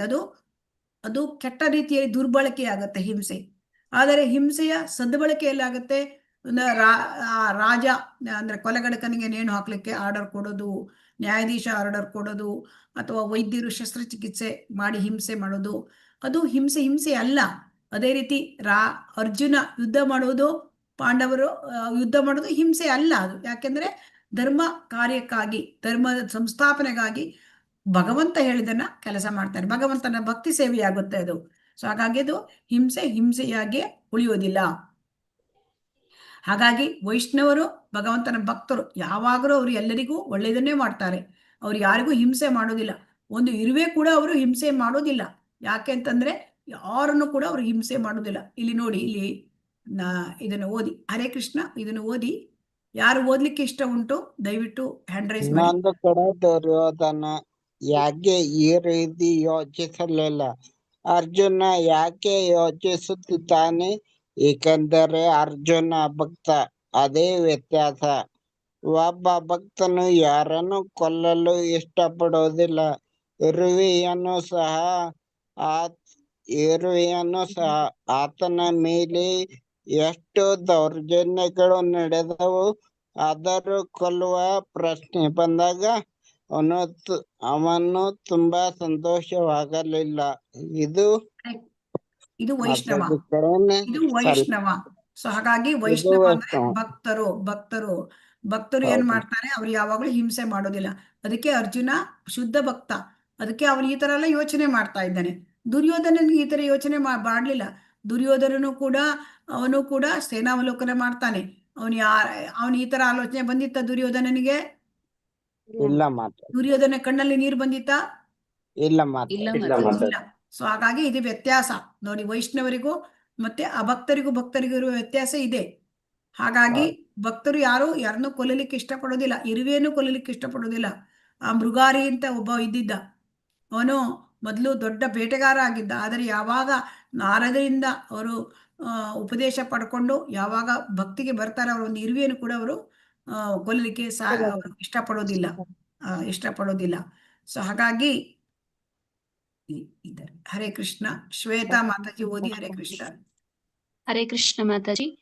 ಭಗವನ ಭಕ್ತನು ತಪ್ ತಪ್ ತಪ್ಪಿತಸ್ಥನ ವಿರುದ್ಧ ಸೇಡು ತೀರಿಸಿಕೊಳ್ಳುವುದಿಲ್ಲ. ಆದರೆ ಧರ್ಮಿಷ್ಠರುಗಳಿಂದ ಭಕ್ತನಿಗೆ ಯಾವುದೇ ಉಪದ್ರವವಾದರೆ ಭಗವಂತ ಸಹಿಸುವುದಿಲ್ಲ. ಭಗವಂತನು ತನಗೆ ಮಾಡಿದ ಪಾಪವನ್ನು ಕ್ಷಮಿಸಬಹುದು, ಆದರೆ ಅವನು ತನ್ನ ಭಕ್ತರಿಗೆ ಹಾನಿ ಮಾಡಿದ ಯಾರನ್ನೂ ಕ್ಷಮಿಸುವುದಿಲ್ಲ. ಆದ್ದರಿಂದ ಭಗವಂತನು ಧರ್ಮಿಷ್ಠರುಗಳನ್ನು ಕೊಲ್ಲಲು ನಿರ್ಧರಿಸಿದರು.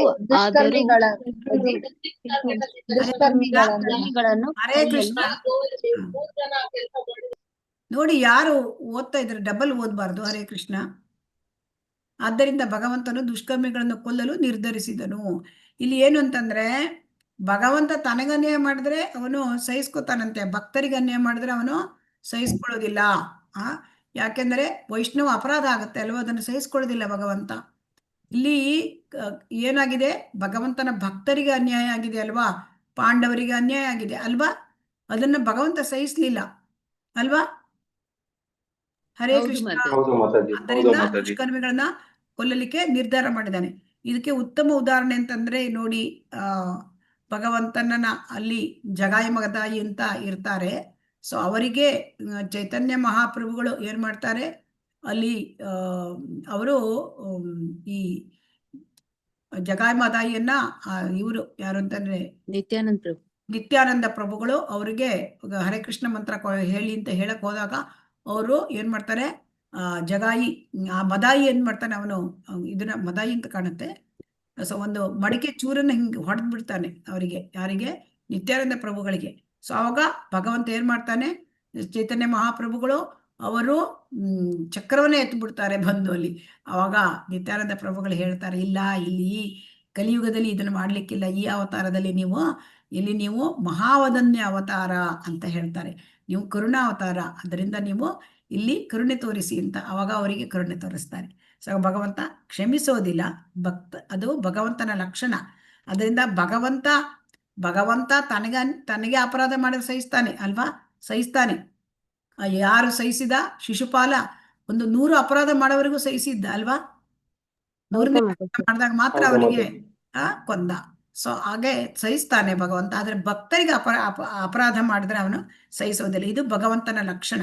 ಸೊ ಹಾಗಾಗಿ ನಾವು ಭಗವಂತನ ಭಕ್ತರ ಬಗ್ಗೆ ನಾವು ಬಹಳ ಎಚ್ಚರದಿಂದ ಇರಬೇಕಾಗತ್ತೆ. ಯಾಕಂದ್ರೆ ಭಗವಂತನಿಗೂ ಅಪರಾಧ ಮಾಡಿದ್ರೆ ಭಗವಂತ ಕ್ಷಮಿಸಬಹುದು, ಆದರೆ ಭಕ್ತರಿಗೆ ಮಾಡಿದ ಅಪರಾಧವನ್ನ ಭಗವಂತ ಯಾವಾಗಲೂ ಕ್ಷಮಿಸುವುದಿಲ್ಲ. ಯಾಕೆಂದ್ರೆ ಅಂಬರೀಷ ಮಹಾರಾಜನಿಗೆ ಇವರು ಯಾರೋ ದುರ್ವಾಸ ಮುನಿಗಳು ಏನ್ ಮಾಡಿದ್ರು, ಆ ಏಕಾದಶಿ ದಿವಸ ಅವರು ಬಂದ್ರು ಪರೀಕ್ಷೆ ಮಾಡ್ತಾನೆ ಅಂತ. ಇನ್ನೇನು ಏಕಾದಶಿ ಒಪ್ಪತ್ತಿನ ಒಂದು ಉಪವಾಸವನ್ನ ಮುಗಿಬೇಕು. ಆ ಸಮಯದಲ್ಲಿ ಅವರು ದುರ್ವಾಸ ಮುನಿಗಳು ಬಂದ್ರು, ಆದರೆ ಅವರು ಸ್ನಾನಕ್ಕೆ ಹೋಗ್ತಾನೆ ಅಂತ ನದಿಗೆ ಹೋದ್ರು, ತುಂಬಾ ಹೊತ್ತು ಬರಲಿಲ್ಲ.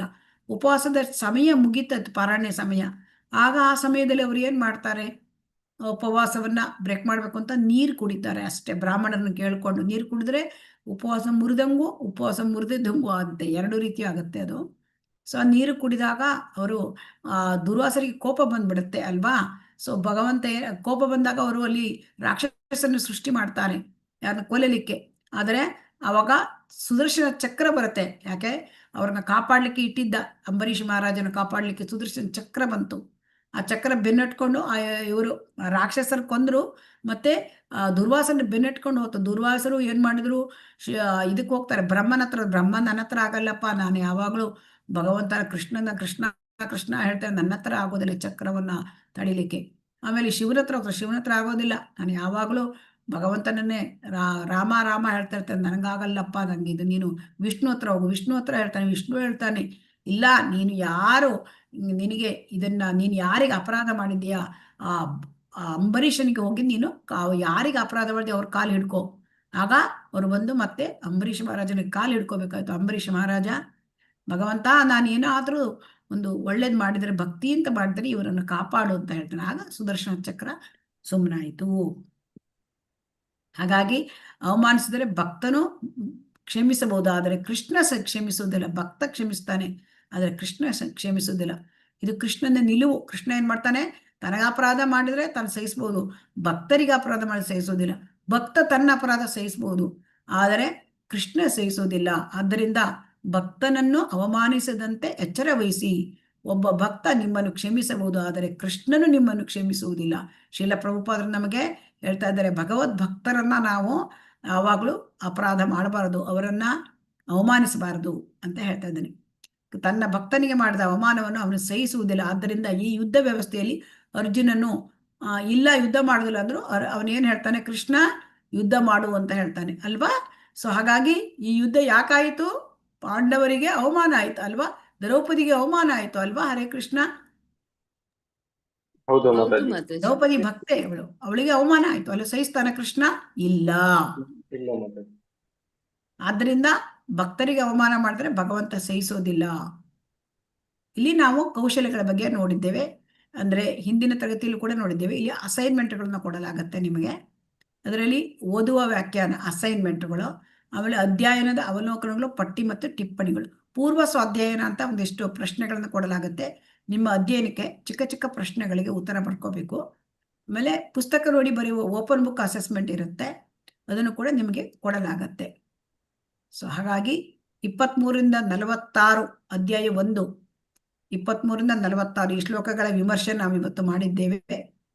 ಯುದ್ಧ ಮಾಡದೇ ಇರಲು ಅರ್ಜುನನ ಗೊಂದಲದ ಅರ್ಜುನನ ಮೊದಲ 4 ಕಾರಣಗಳ ಚರ್ಚೆಯನ್ನು ಮಾಡಿದ್ದೇವೆ ಅಲ್ವಾ. ಯಾವುದು ಹೇಳಿ 4 ಕಾರಣಗಳು? ಸಹಾನುಭೂತಿ, ಆನಂದ, ಚಟುವಟಿಕೆ, ನಾಶ. ಆಮೇಲೆ ರಾಜವಂಶದ ವಿನಾಶದ ದಾರಿಯಲ್ಲಿ ಮುಂದುವರಿದ ಹಂತಗಳ ಚರ್ಚೆಯನ್ನು ಪಟ್ಟಿ ಮಾಡಿದ್ದೇವೆ ಅಲ್ವಾ. ಏನಾಗತ್ತೆ ವಿನಾಶದ ಹಂತಗಳನ್ನು ಹೇಳಿ?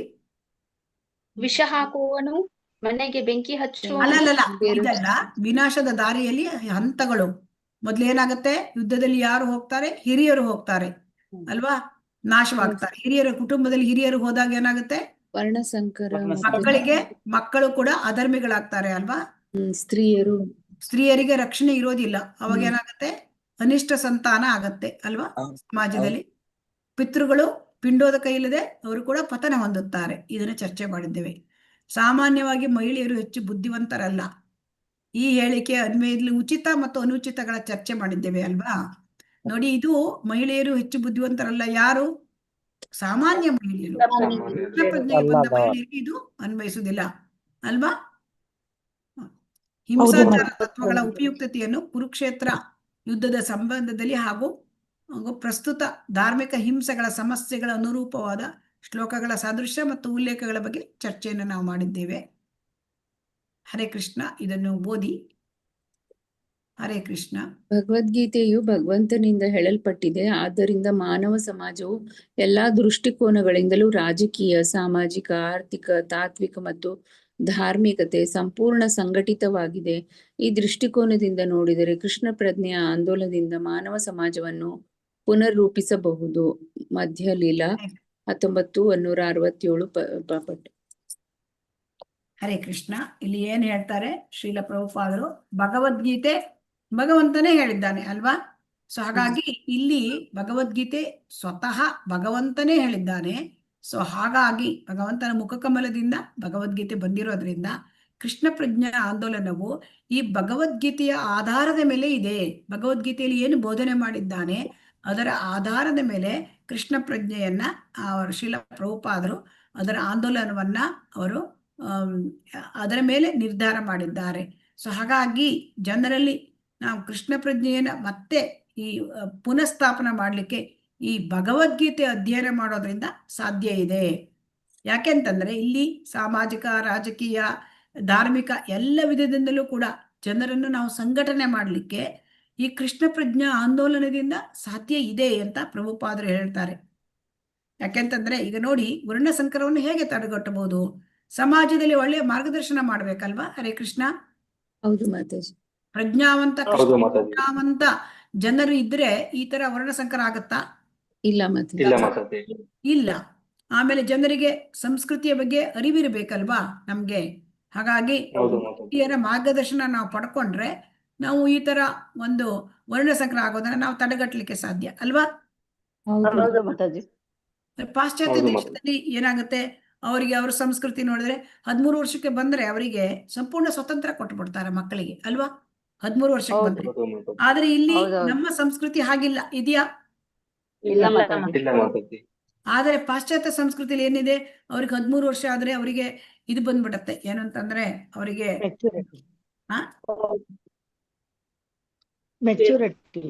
ಮೆಚುರಿಟಿ ಬರ್ತದೆ. ಸೊ ಹಾಗಾಗಿ ಅವ್ರಿಗೆ ಏನಾಗುತ್ತೆ, ಸಂಪೂರ್ಣ ಅವರಿಗೆ ಸ್ವತಂತ್ರ. ಅವ್ರು ಏನ್ ಮಾಡಿದ್ರು, ಎಲ್ಲಿ ಹೋಗ್ತಾರೆ, ಏನ್ ಮಾಡ್ತಾರೆ, ಇದ್ರ ಮೇಲೆ ಪ್ರಶ್ನೆ ಮಾಡೋ ಅಧಿಕಾರ ತಂದೆ ತಾಯಿಗೆ ಇರೋದಿಲ್ಲ ಅಲ್ವಾ. ಹೌದು ಅವರಿಗೆ ಮಾತಾಜಿ. ಕಾನೂನು ರೀತಿಯಲ್ಲಿ ಸ್ವತಂತ್ರ ಸಿಗ್ತದೆ. ಅಂತಹ ಪರಿಸ್ಥಿತಿ ಇರುವಾಗ ಅಲ್ಲಿ, ಸೊ ಹಾಗಾಗಿ ಅಲ್ಲಿ ವರ್ಣಸಂಕರ ಆಗ್ಲಿಕ್ಕೆ ಸಾಧ್ಯ ಇದೆ ಅಲ್ವಾ. ಹೌದು. ಆದರೆ ನಮ್ಮ ಭಾರತೀಯ ಸಂಸ್ಕೃತಿಯ ಪ್ರಕಾರ ತಂದೆ ತಾಯಿ ಮಾರ್ಗದರ್ಶನ ಜೀವಿಸಿದರೆ ಆ ಉತ್ತಮ ಸಂಸ್ಕೃತಿಯಲ್ಲಿ ನಾವು ಪಾಲನೆ ಮಾಡಬಹುದು. ಆಗ ನಮಗೆ ಏನಾಗುತ್ತೆ, ವರ್ಣಸಂಕರನ ನಾವು ತಡಿಬಹುದು. ಸೊ ಆದ್ದರಿಂದ ಕೃಷ್ಣ ಪ್ರಜ್ಞಾ ಆಂದೋಲನವನ್ನ ಭಗವದ್ಗೀತೆಯ ಆಧಾರದ ಮೇಲೆ ಇದು ಹೇಳಲ್ಪಟ್ಟಿದೆ, ಸೊ ಮಾಡಲ್ಪಟ್ಟಿದೆ. ಆದ್ದರಿಂದ ಮಾನವ ಸಮಾಜವನ್ನ ನಾವು ಪುನಃ ರೂಪಿಸಬಹುದು. ಮಾತಾಜಿ ವರ್ಣಸಂಕರದ ಬಗ್ಗೆ ಮತ್ತೆ ರಿಪೀಟ್ ಮಾಡಿ ಮಾತಾಜಿ ಸ್ವಲ್ಪ. ಏನನ್ನ ರಿಪೀಟ್ ಮಾಡ್ಬೇಕು ಮಾತಾಜಿ? ಕುಲನಾಶ, ವಂಶನಾಶ. ವರ್ಣಸಂಕರ ಅಂತಂದ್ರೆ ಈಗ ಸ್ತ್ರೀಯರು ಭ್ರಷ್ಟರಾಗ್ಬಿಡ್ತಾರೆ ಮಾತಾಜಿ. ಈಗ ಅವರಿಗೆ ಯುದ್ಧದಲ್ಲಿ ಹಿರಿಯವರು ಹೋದಾಗ ಮನೆಯಲ್ಲಿ ಅವರಿಗೆ ಅವರನ್ನ ದುರುಪಯೋಗ ಮಾಡ್ಕೊಳ್ತಾರೆ. ಆಗ ಬೇಡದ ಜನಸಂಖ್ಯೆ ಉತ್ಪನ್ನ ಆಗತ್ತೆ. ಅದು ವರ್ಣಸಂಕರ. ಆಯ್ತಾ? ಹರೇ ಕೃಷ್ಣ. ಹಾ, ಗೊತ್ತಾಯ್ತು. ಹರೇ ಕೃಷ್ಣ. ಇಲ್ಲಿಗೆ ಇವತ್ತಿನ ಒಂದು ವಿಷಯ ಮುಗೀತು. ನಿಮ್ಗೆ ಏನಾದ್ರೂ ಪ್ರಶ್ನೆಗಳಿದ್ರೆ ನಾವು ಒಂದು 10 ಮಿನಿಟ್ಸ್ ಅವಕಾಶ ಉಂಟು. ಹರೇ ಕೃಷ್ಣ. ಮಾತಾಜಿ, ಈಗ ನೀವು ಕೊಟ್ಟಿದ್ದ ಅಸೈನ್ಮೆಂಟ್ ನಾವು ಬರ್ದಿಡ್ಬೇಕಾ? ನಾವಿನ್ನೂ ಕೊಟ್ಟಿಲ್ಲ, ನೀವು ಸ್ವಾಧ್ಯಾಯದಲ್ಲಿ ನೀವು ಬರೀಬೇಕು. ಹರೇ ಕೃಷ್ಣ. ಈಗ 4 ಕ್ವಶನ್ಸ್ ಕೊಟ್ಟಿದ್ದಿದೆ ಅಲ್ಲ ಮಾತಾಜಿ, ಯುದ್ಧ ಮಾಡದೇ ಇರಲು ಅರ್ಜುನನ್ಗೆ 4 ಕಾರಣಗಳು. ಇದೆಲ್ಲ ನಾವು ಕ್ವಶನ್ ಕೊಟ್ಟಿಲ್ಲ. ಒಂದ್ ನಿಮಿಷ, ಇದನ್ನ ಎಂಡ್ ಮಾಡ್ತೇನೆ. ವಾಂಚಾ ಕಲ್ಪತರುಭ್ಯಶ್ಚ ಕೃಪಾ ಸಿಂಧುಭ್ಯ ಏವ ಚ ಪತಿತಾನಾಂ ಪಾವನೇಭ್ಯೋ ವೈಷ್ಣವೇಭ್ಯೋ ನಮೋ ನಮಃ. ಹರೇ ಕೃಷ್ಣ ಕೃಷ್ಣ ಕೃಷ್ಣ ಹರೇ ಹರೇ, ಹರೇ ರಾಮ ರಾಮ ರಾಮ ಹರೇ ಹರೇ. ಕೃಷ್ಣ. ಶ್ರೀ ರಾಧಾ ಗೋವಿಂದ ಕಿ ಜೈ. ಶ್ರೀ ಶ್ರೀ ಗೌರನಿತಾಯ ಕಿ ಜೈ. ಜೈ. ಹರೇ ಕೃಷ್ಣ. ಹರೇ ಕೃಷ್ಣ. ಎಲ್ಲರಿಗೂ ಧನ್ಯವಾದಗಳು. ಹರೇ ಕೃಷ್ಣ. ನಾನು ಇದು ರೆಕಾರ್ಡಿಂಗ್ ಸ್ಟಾಪ್ ಮಾಡಿ ಆಮೇಲೆ ಕ್ವಶನ್ಗೆ ನಿಮ್ಗೆ ಅವಕಾಶ ಇದೆ. Can we leave now?